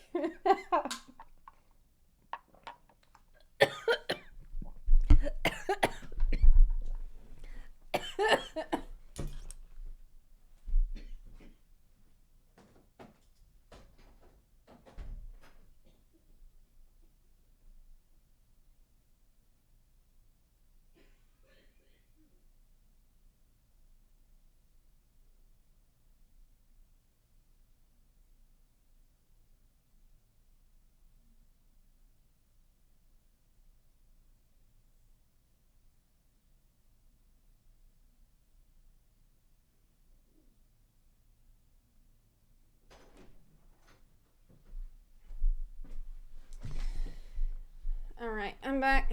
Yeah, sorry, I had a water go down the wrong pipe. Squirrels found me. I'm vegan now. I'm trying to make it up to them. Grass LODs were grouped together and simplified versions were prepared for each set to keep things nice and optimized. Cliffs and mountains also occupy a big portion of most scenes in this game. To maintain the stylized, consistent look, the studio tried to retain some of the brushstroke effects. The texture applied to rocks comprised 8 different layers, and each of them had 3 different versions to account for detailed differences seen at specific distances. The hand-painted layers are actually fully procedural and use a lot of cool color blurring and blending techniques to get the desired look. I go over this technique extensively in my stylized texturing course, and I'll leave a link in the description for that one too. Genshin Impact features hundreds of different models of trees, bushes, and other foliage. The team had to employ several shading tricks to make them blend seamlessly into the environment while retaining some of the details. They use spherical models for the leaves, along with a technique relying on the angle of the player's camera to clip individual leaves out of the render. The specular and shadows between the leaves were then weakened, and a minimal level of lighting was set to prevent the shadows from looking too dark, which is essential in this painterly Ghibli style. If you look closely enough at the trees, you'll also notice some subsurface scattering on the leaves of the trees, mimicking an effect we see in real life, where light creates a rim effect on the edges of leaves if sunlight shines through at the right angle. What? If you venture further into... What? So... they thought about all of that stuff for every leaf on every tree and every blade of grass in the world. scattering on the leaves of the trees, mimicking an effect we see in real life, Yeah, where light creates yeah. a rim effect on the It edges makes of the leaves rim if of sunlight light shines around through the at the right angle. What?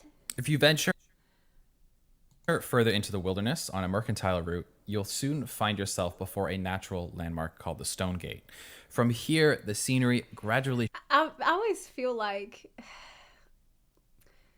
this kind of an attention to detail in art is just, if you can do it, and if you can approach the way that you paint your world so lovingly, these are things that the ordinary viewer, the ordinary player, is not going to be able to pick out like consciously, but subconsciously all these little things add up and make a world feel so immersive. And like, you, even if you can't quite put your finger on all the different reasons why, like obviously this guy is very knowledgeable about this subject, but even if you can't always know, like, oh, they did all the different kinds of cell shading and all the different rendering pipelines that went into it, the total effect on you is just sort of transcendent in that way. Shifts, and the architecture along with the path slowly reveals... You said you won't notice they're there, but you always notice when it's missing. Yeah, isn't that funny? motifs of a new region, Liyue. Governed by the god of Geo, an element corresponding to Earth, the nation of Liyue resides in a very lively commercial harbor. This is one of my favorite environments in the entire game. The architecture of the city was heavily inspired by ancient China, featuring warm color palettes, clay shingled rooftops, and stilted houses. For a team of Chinese developers, it was paramount to bring Liyue to a level... Now, I heard that, I don't know if this is true. Color palettes, the gentle yet imposing booty, stilted houses.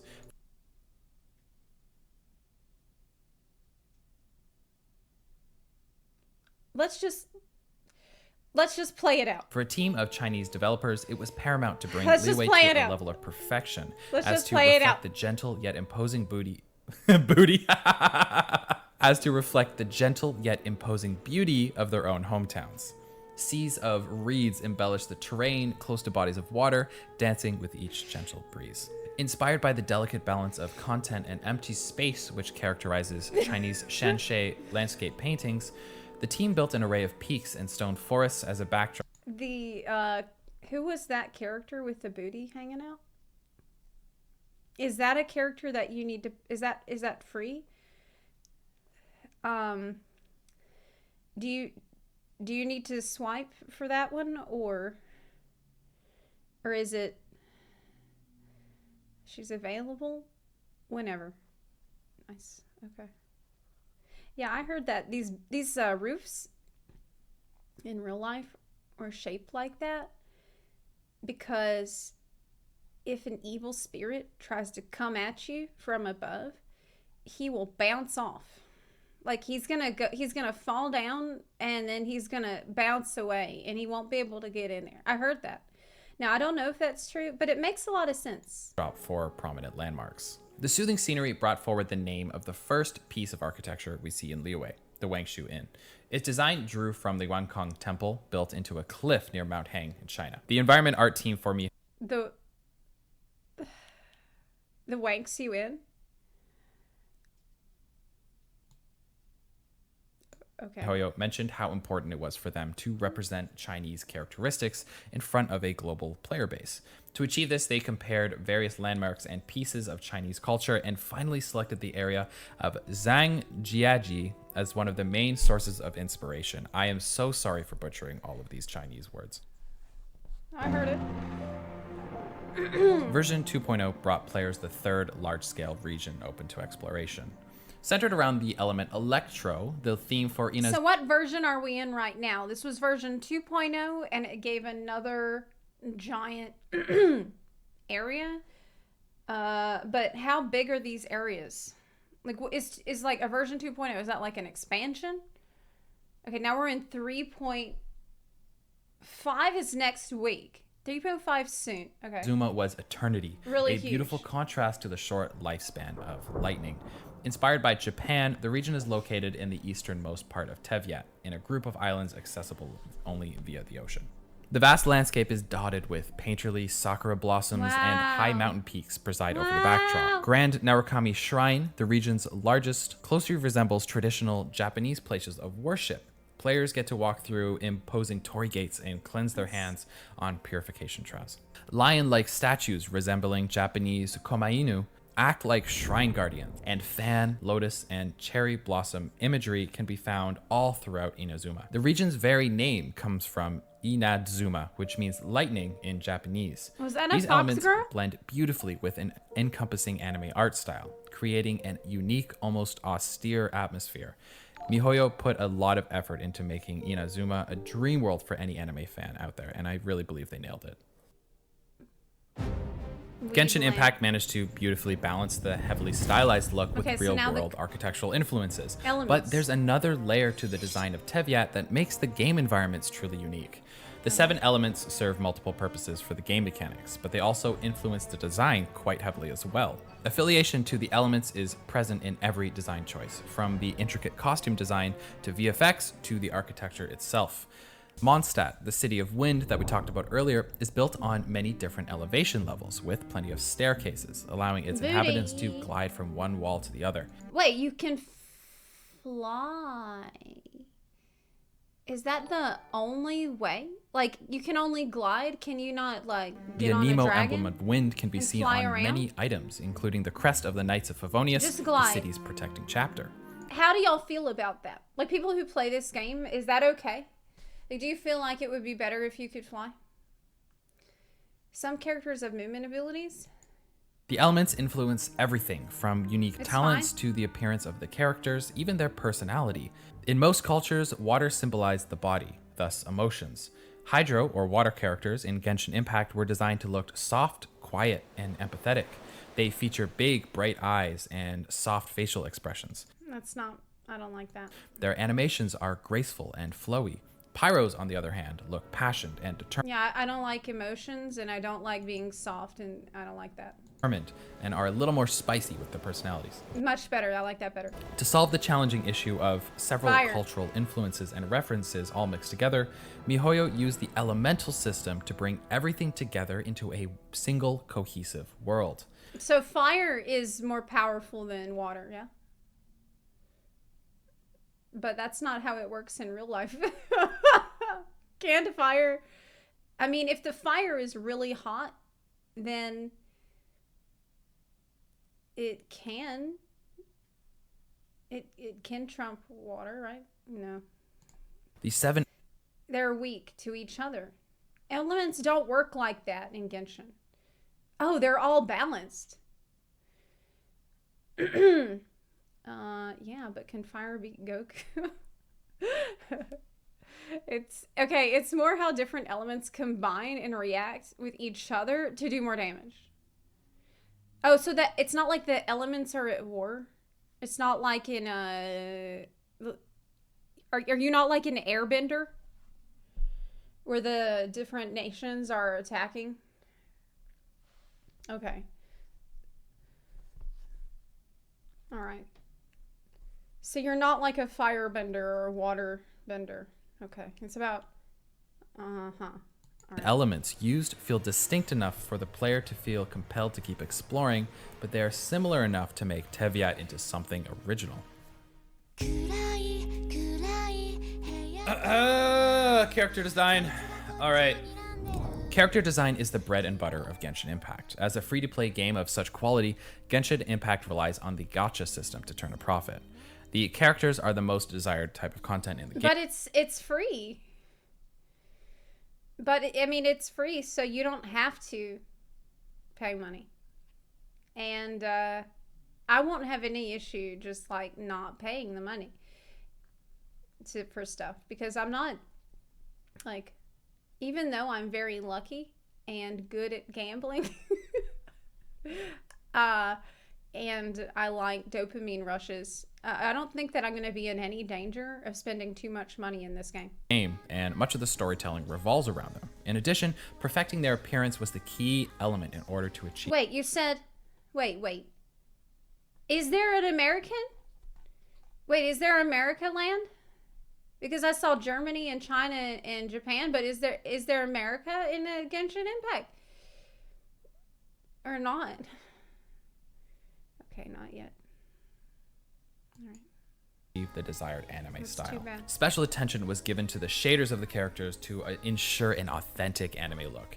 They hand-painted shadow masks specifically for the face, which they can later adjust automatically based on the direction of light. The position of the shadow can be artificially set based on the material settings, light intensity, and even mesh curvature. The color in the darkest areas can also be controlled by the color of the environment and at the artist's preference. As a result, the team spent copious amounts of time perfecting the concepts and making sure that they not only fit within the world, but also revealed critical details about the nature of the game. Each character features a complex set of past, present, and future interactions with the world of Tevye.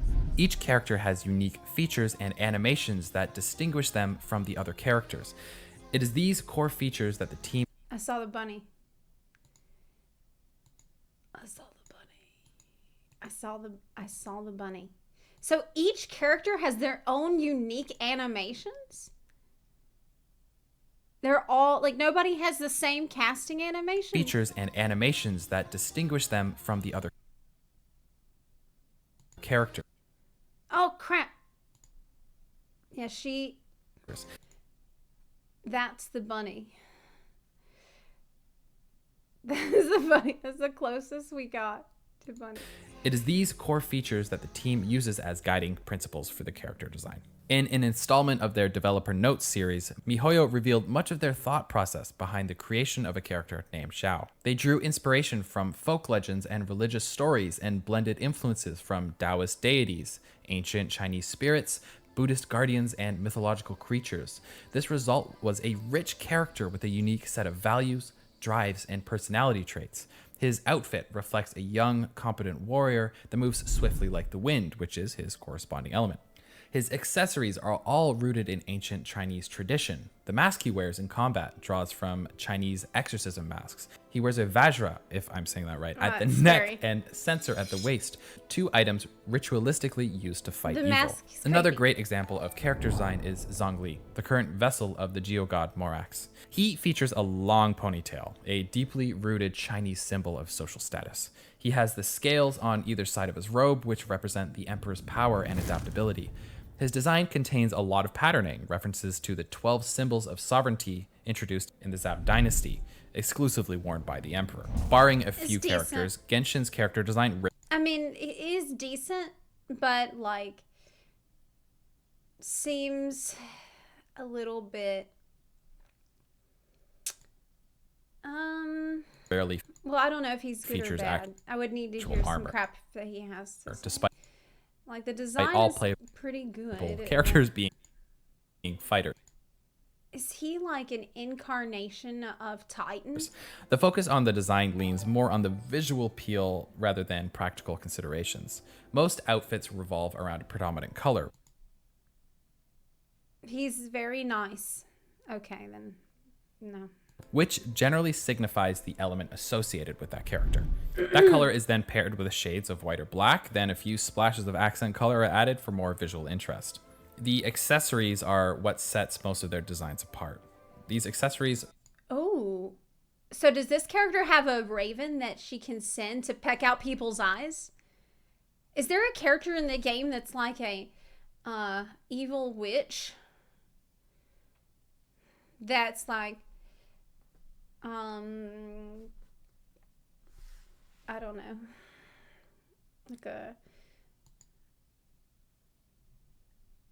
Like Baba Yaga. Fish. Okay.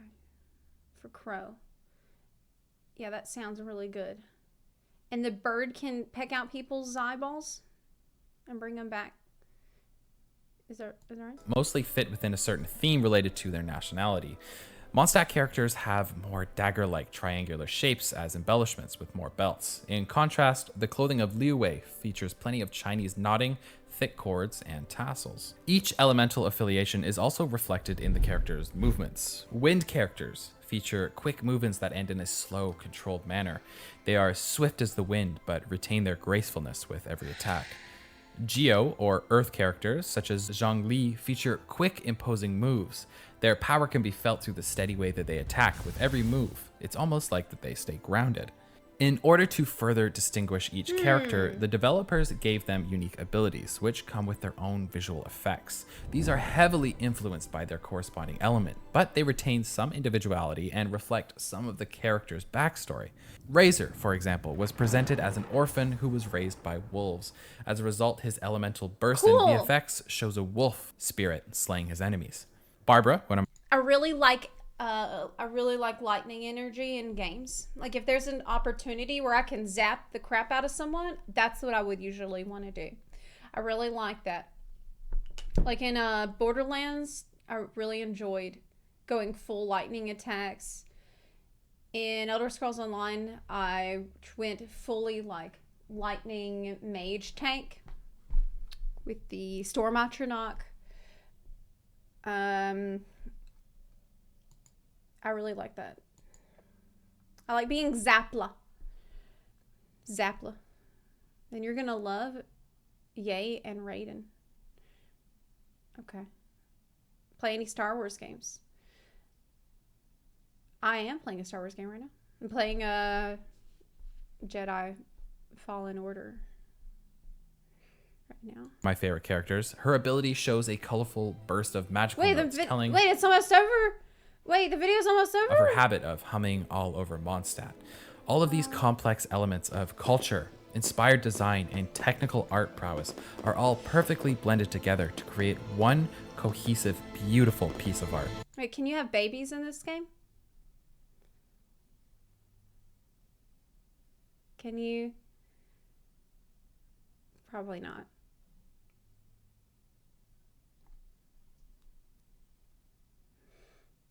No. I asked with the question marks. I saw the.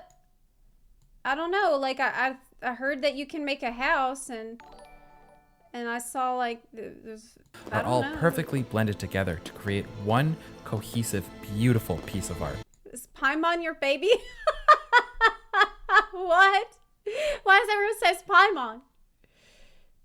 Okay, so Paimon is your baby. You already got one. So yeah, Genshin Impact's pretty cool. Okay. What? Well, I felt like it ended. I felt like it ended a little bit suddenly, honestly. But overall, I mean, you can tell the game is beautiful. The game has like a very strong art style that is just never gonna look old. It's never gonna look outdated.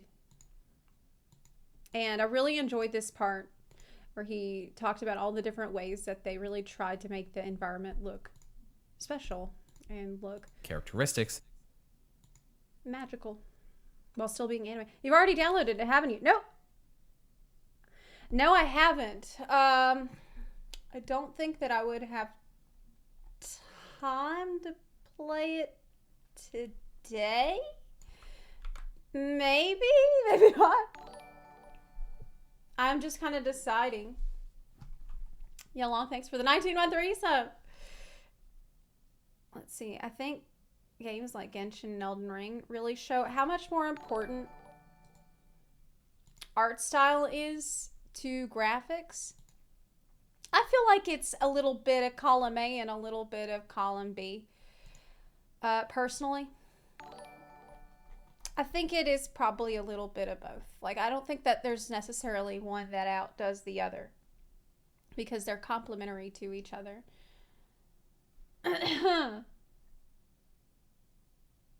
Zepla's gonna pull an Asmongold and say she's gonna play it, but take like a year to play it. I think I'm more excitable than that. I'm definitely more excitable than that. And once I decide that like I'm actually hyped about something, it's gonna be harder for me to put it off. Even if you don't play it, it's fine. I think it's just nice that people can respect the work that goes into it in spite of it being a gacha game. I mean, realistically, how bad is the gacha in this game? Like, on a scale from 1 to spending your whole paycheck on it, how much pressure is there actually on you to to pay money.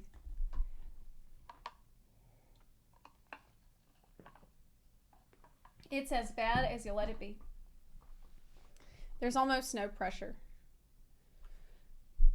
Okay, if you really want one character, it's bad. You don't need them to clear content. It's bad if you really want. I don't understand what you mean by that. Like, do you need lots of different characters? It's 10 out of 10 if you're thirsty for character. What do you think I am? Do you think I am? You think I would just play a game because I thought there were cute husbandos and waifus in it? I mean, I try to, be more responsible with these kinds of decisions. The only real FOMO element is that timed events can have important story and disappear forever. Oh, so there's timed events that might never be back. So that's FOMO. But do you have to pay for the timed event or not? You have to pay for the timed event or not? Okay, you don't. So that's not pressure then, really. If it's not required, you don't need characters, but guaranteeing one from a banner is very expensive or takes a long time of saving up. How expensive are we talking? You have banners meaning certain character. Yeah, so how much money are we talking? Like, chat, how much money did you spend on Genshin Impact and how long have you been playing it? That's the real question. Be honest with me, okay? I'm not gonna judge you. Just tell me how much money. $0. I spent, okay, $100, $20 a month, $2,000, $250 over 2.5 years. Oh, that's not bad. I don't think that's that bad.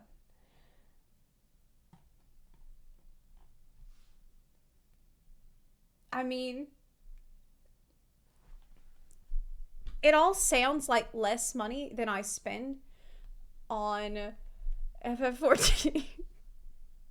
Or I did. I used to spend a lot more money on FF14 Cash Shop when it was easier to give away codes. I was giving away so many codes. I'm playing since it came out, about $100. So most people are saying like between $100, $250, $200, $300 since it came out.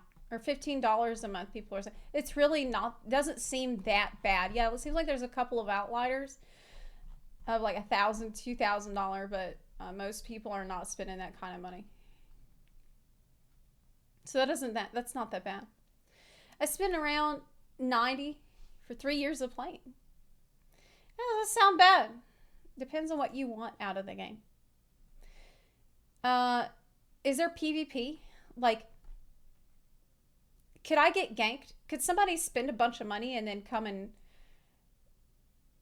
come at me and find me? Okay, no, there's no PvP. Okay.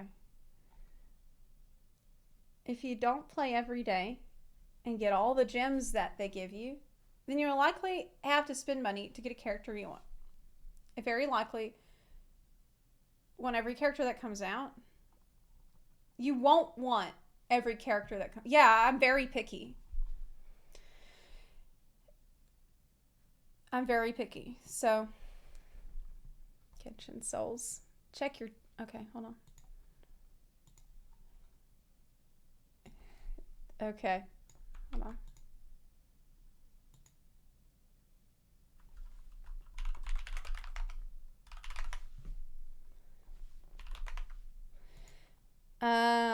You wanted me to check this quick trailer about Zhongli. The most watched 30 million views. What? Sorry for yelling into the mic. What the 30 million views?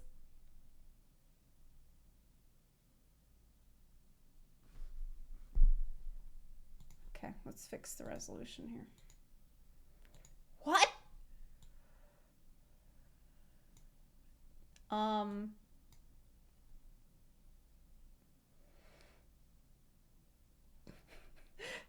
Tech otakus save the world. Maybe that is what's gonna happen. Maybe it is the tech otakus that are gonna save the world after all. I wouldn't know because, I mean, I spent all my time partying. And,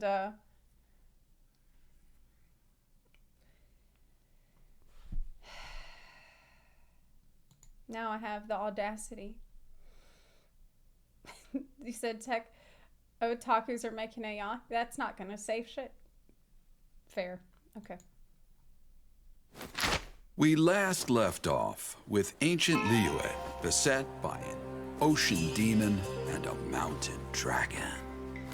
Rex Lapis mustered his adepti to restore peace to the land.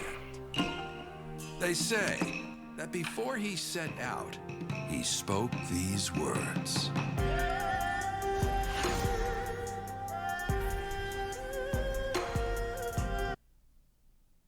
A mysterious expert contracted by the Wangsheng funeral parlor, extremely knowledgeable in all things.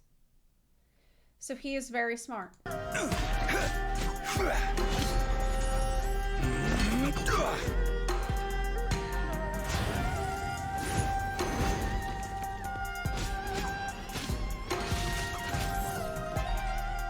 a cool song. It's a really good track, though. This is an age of gods and monsters. I wish not for dominion. Yet I cannot watch the common folk suffer.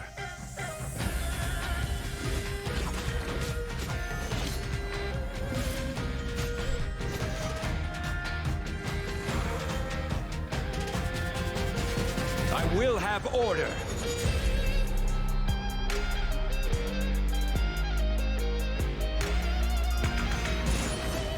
I mean,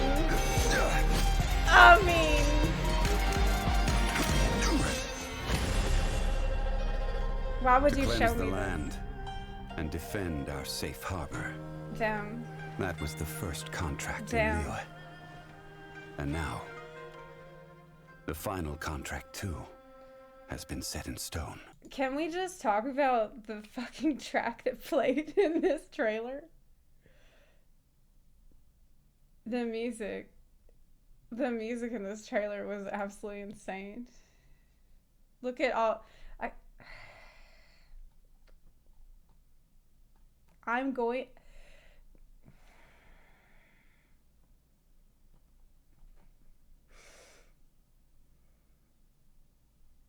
happy birthday, Zhongli. Wait, so they all have birthdays?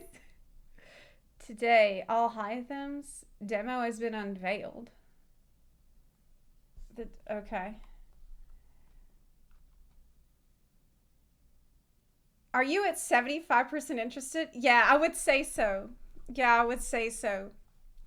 I'm at the point where I'm like, okay, I need to not get as hyped. Okay, let's see. All Hytem demo? Okay, let me check. Okay, let me just watch this one. Let me just watch this one, that's all. Is this it? Where were we? Ah, yes. Alhaitham told you he's a feeble scholar, did he? Well, that's a bold-faced lie. Told you. So his false modesty was just a facade to hide his true ability? Is he a bunny? Is that a bunny boy? Abilities? Absolutely. He doesn't want others knowing his true strength. Well, how strong is he? Stronger than you? Of course not. Not him. No, I actually ran into him last week. That looks like a... While I was in the desert looking for creative inspiration. If he was going out there to study ancient runes anyway, why didn't he travel with me? We could have split the cost.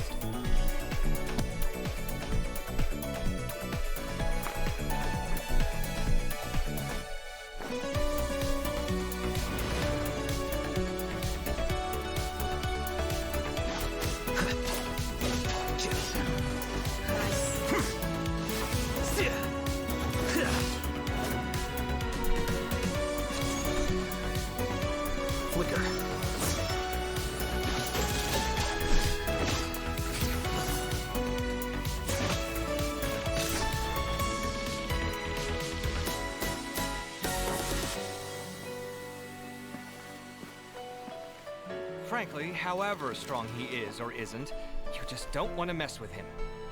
I thought you'd have learned to think before you speak by now. We didn't say anything bad. All positive, actually. Surely you didn't drag me out just to play cards. We didn't get that far yet. We were just debating how good you'd be in a fight. You keep your cards close to your chest. Not at all. So you don't fight much? Yeah, right. With his temper? I don't need to fight. I only need to think. Everything is connected. Is he like a scholar? All I have to do is find the weakest link. Yeah. Deal with the causal factors. Yeah, he's a scholar. Everything else tends to resolve itself. He's just a scholar, man. The process of elimination. It's literally a scholar stuff.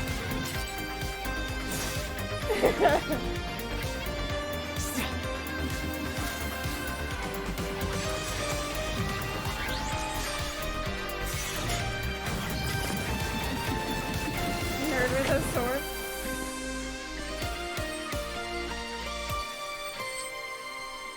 Essentially, more time on contemplation, less time on execution. Simple, isn't it?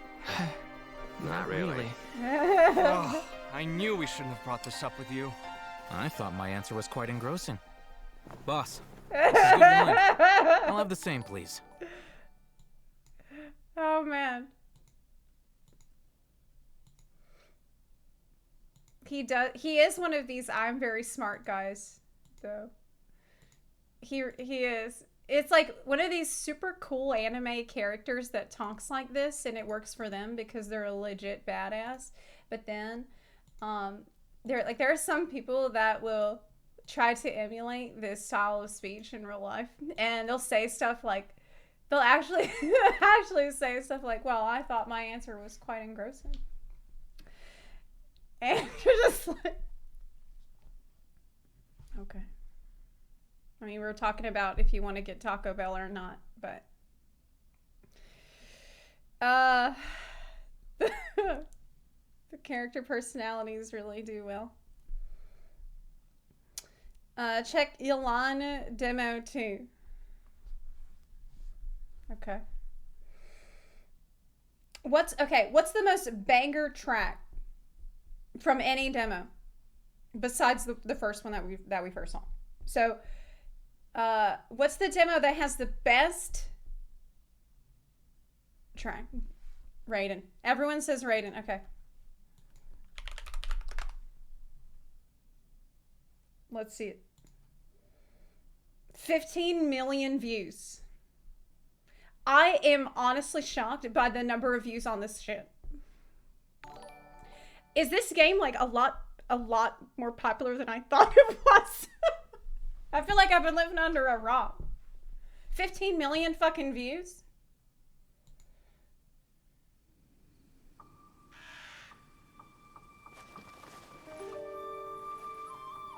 In the land of the Narukami, centuries pass without change. Deep in the heart of the city stands the lofty abode of the Raiden Shogun. She looks down upon her realm at mortal joys and woes, and sees a world mired in impermanence. By mighty lightning, she rules over the transients.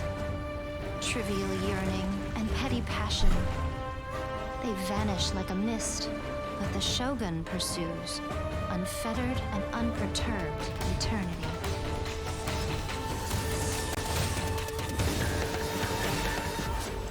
Only through eternity are you closest to the heavenly principles. Nice. Holy shit.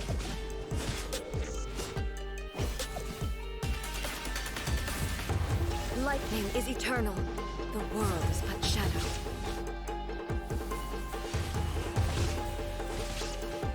Y'all were right.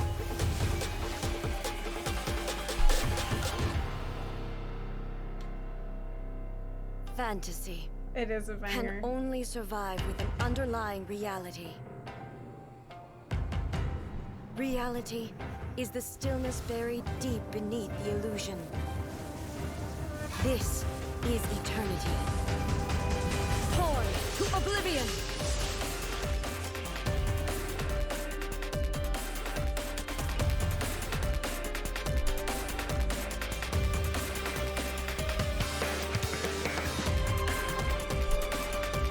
That is sick.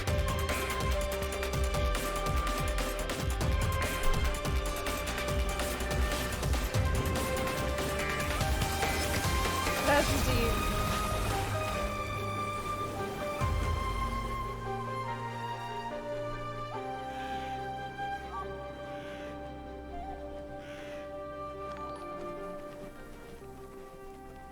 Waking world, you seem woven from the stuff of dreams.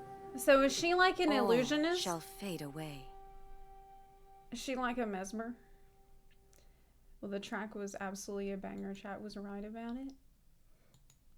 She had some deep stuff. She had some deep thoughts. She said that reality is the stillness beneath the illusion, and that is eternity. I'm gonna be thinking about that all day. Yolan demo. She's a samurai, but she hits things really hard with her lightning sword. Oh my gosh. Okay. Chat wants me to see Yolan. Alright, let's check it out.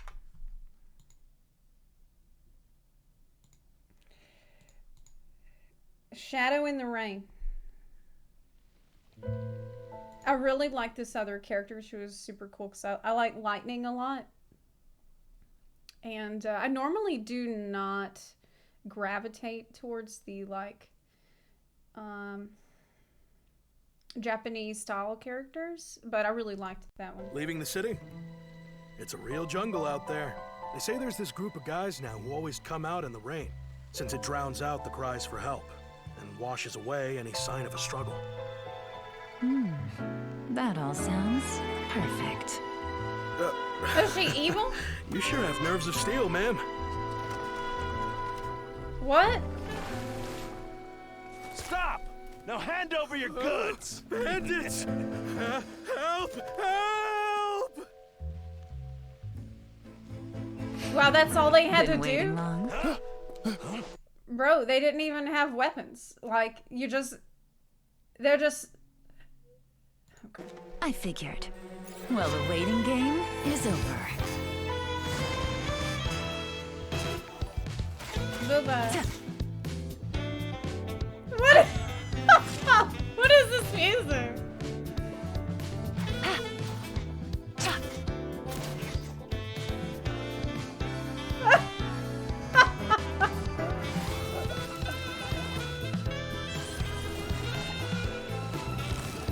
It's saxophone. Gotcha. It's Kenny G.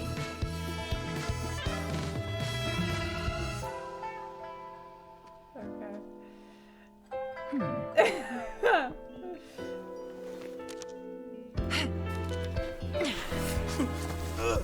Someone revealed my plans to you in advance, and you didn't think to run.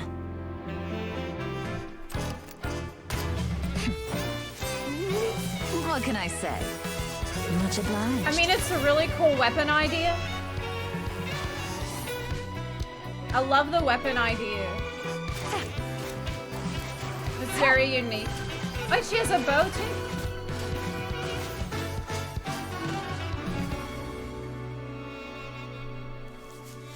I surrender! Please, let me go! You'll never see me again! Oh, so now you're afraid. Oh, I'm sorry, but this is too little, too late. No, wait! I know who gave you away! I'll tell you! No, I'll take you to them myself! Smart decision. Get up. Chop chop. Let's go and pay you. I mean, let's be real. Let's be honest. If she's doing this to people, you're gonna have more highway bandits than you ever had. Okay? There's gonna be so many fucking people trying to steal shit from carts on the highway. Like, nobody's gonna be able to get anywhere.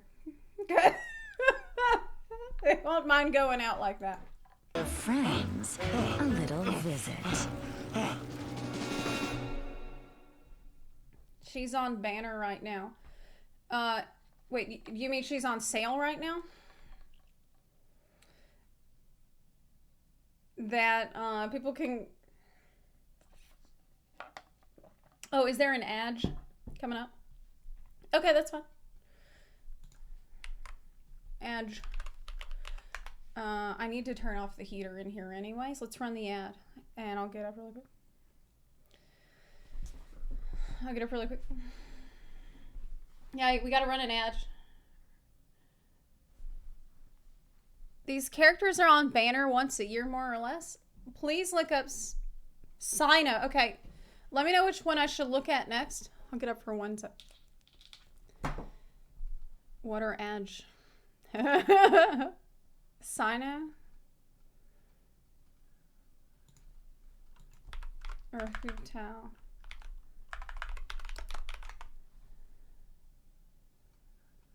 Okay.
All right. Okay, I'm back. But are the ads over? Yep. Remember, Zepla likes bad boys, so we need to give her Ito. I forgot which one that was. Oh.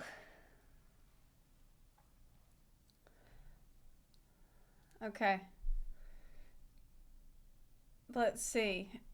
Yeah, I remember when Genshin Impact came out, everybody was talking about it, and I remember at the time my gym instructor in Ukraine, in Kiev, my trainer, he was just like, such a Giga Chad guy, honestly. He was such a nice person and like just super buff, obviously. And I remember that he decided to try Genshin Impact and he got super obsessed with it right away.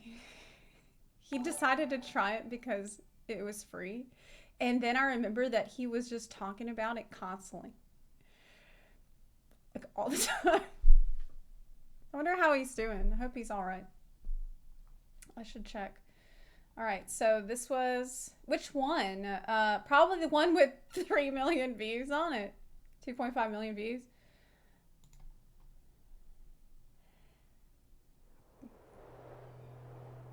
Then it's agreed. You ensure my personal safety, and I will share the research. Wait, so there's deserts too? I mean, that looks like the Great American Southwest. But y'all said that there wasn't any America in this game. Well, so where the hell is that? Is that... It looks like Nevada to me. Materials with you. All this fuss just over some risky research. What? It's the wrong video. Oh, okay. Which one? Oh, this is it. This is it. Is it Egypt or something? Okay. The sands devour.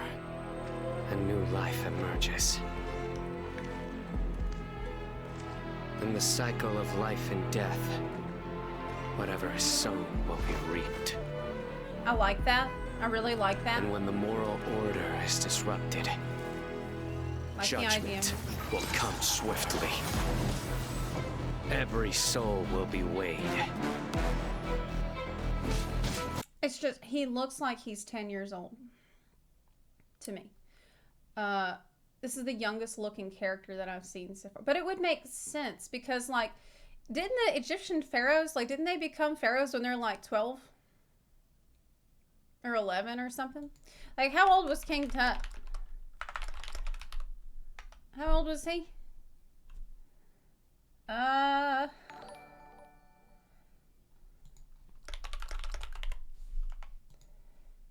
He was 9 when he became pharaoh, so. You said that he's not, though? How old is he really, though? From the lore.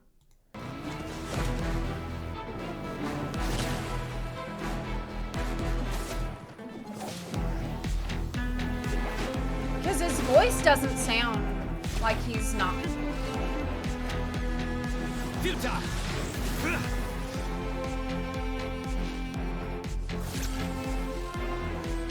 He's 100 years old. I vow to uphold the rules and punish evil. No matter how arduous this path may be, I will follow its course to the end. Through me, justice is served. Is he like a monk? With the, yeah. Claws?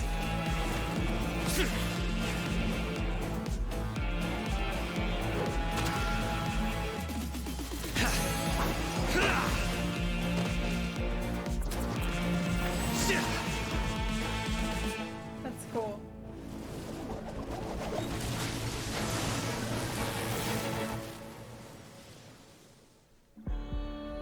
Until one day, humanity stands blameless, purged of its transgressions.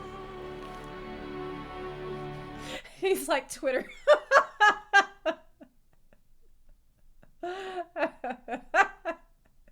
he's like got the bird feather and everything. Okay.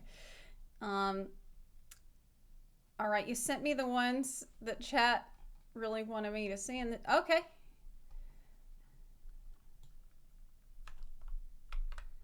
Oh, so this is the one that y'all think is the husband potential, right? Okay, let's see.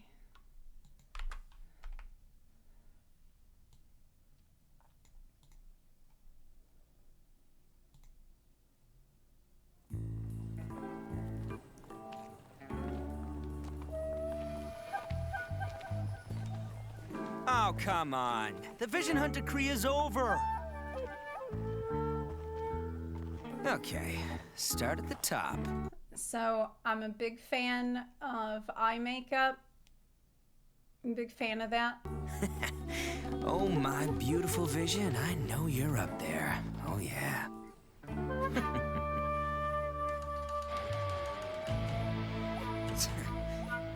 If you want to take my Vision, you're gonna need a lot more people.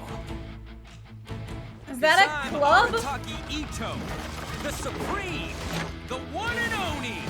Now it's showtime.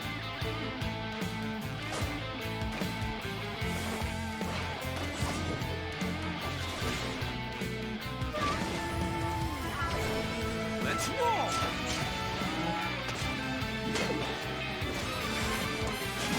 Oh, he's got a sword too.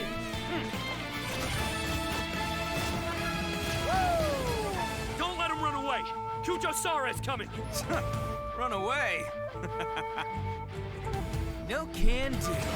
Time to show you what it is that makes my gang stick around. Who wants some of this?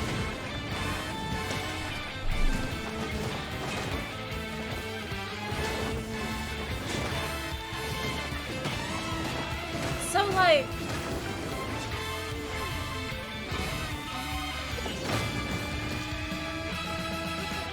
yeah, he's the best so far.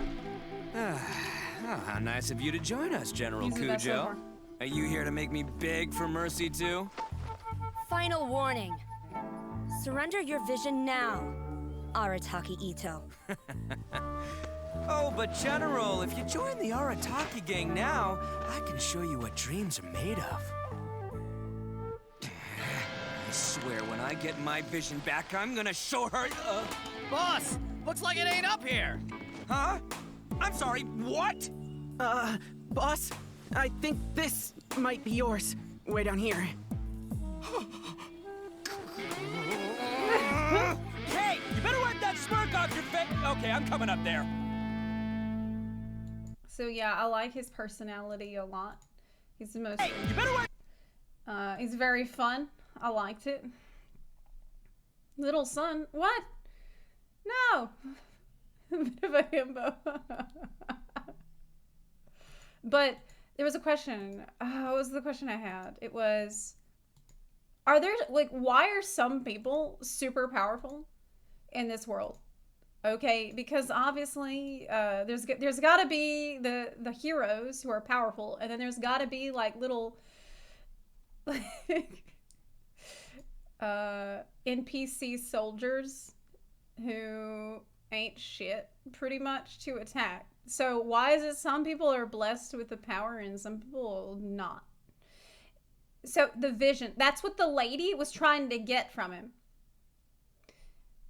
She said, you gotta give us, like, hand it over or something? Can you just give it away and then you go back to being an NPC? Like, I don't, how does that work? Play the game and find out. They're manifestations of godly powers in the, okay, it's like Heidelin's blessing, and it's from a talisman. Okay. Here's the other one that chat really wanted. Okay. Let's see. The one and only. A little play on words. So Hu Tao, let the living beware.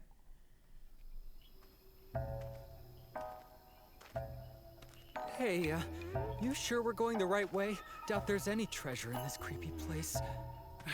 This treasure map's now ours. We just follow it all the way. Hey, wait. Did you just hear something?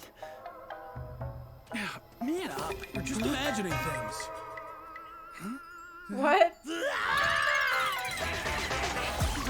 are you? What? She have yokai? Quick, do something!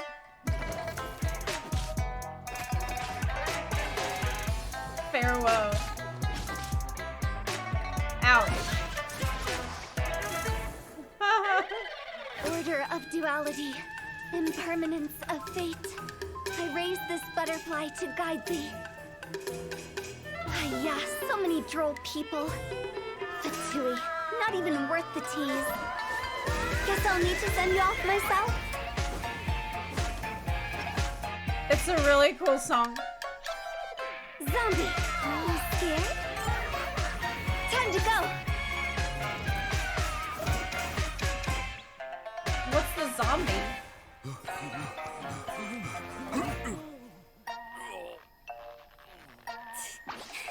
See you on the other side. What? Oh my god. The little girl is the zombie.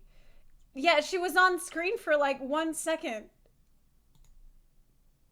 This one. Yeah, that's the zombie. Her and player's arch nemesis. Zombie, you scared?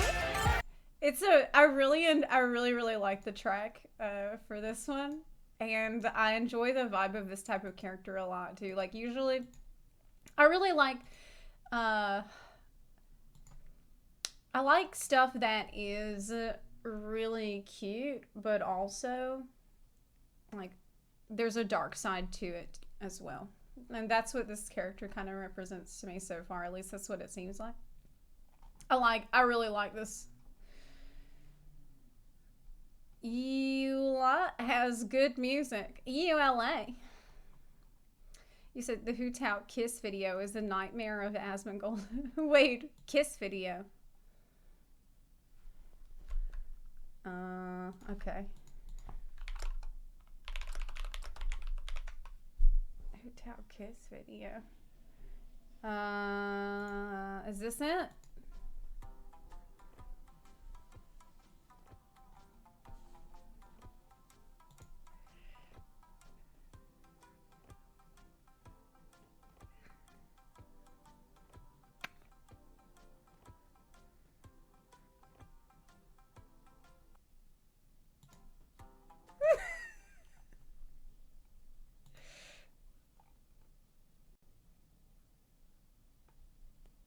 What?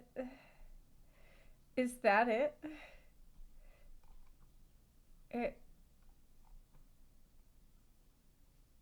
It's kind of depressing how much joy this brought me. It's sad how happy this made me. The fact she gets happier when you go closer.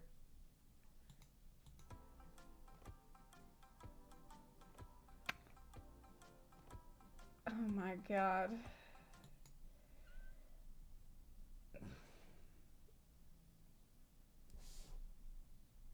I feel like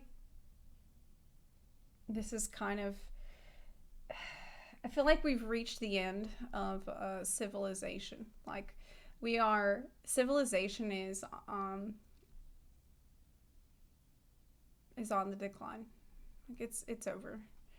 Like, we had a good run and everything, but we're now just degenerating. It's the fall of Western civilization that we're saying. Well, global civilization. Calls you to get closer, kisses your cheek, refuses to elaborate, continues painting. Truly a top 10 happiest moment of my life.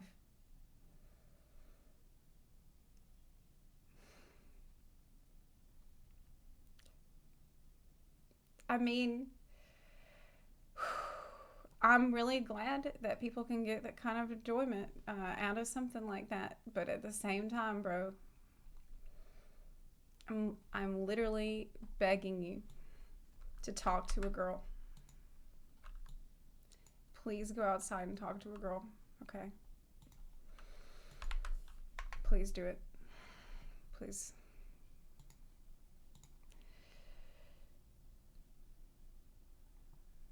Okay. Wait.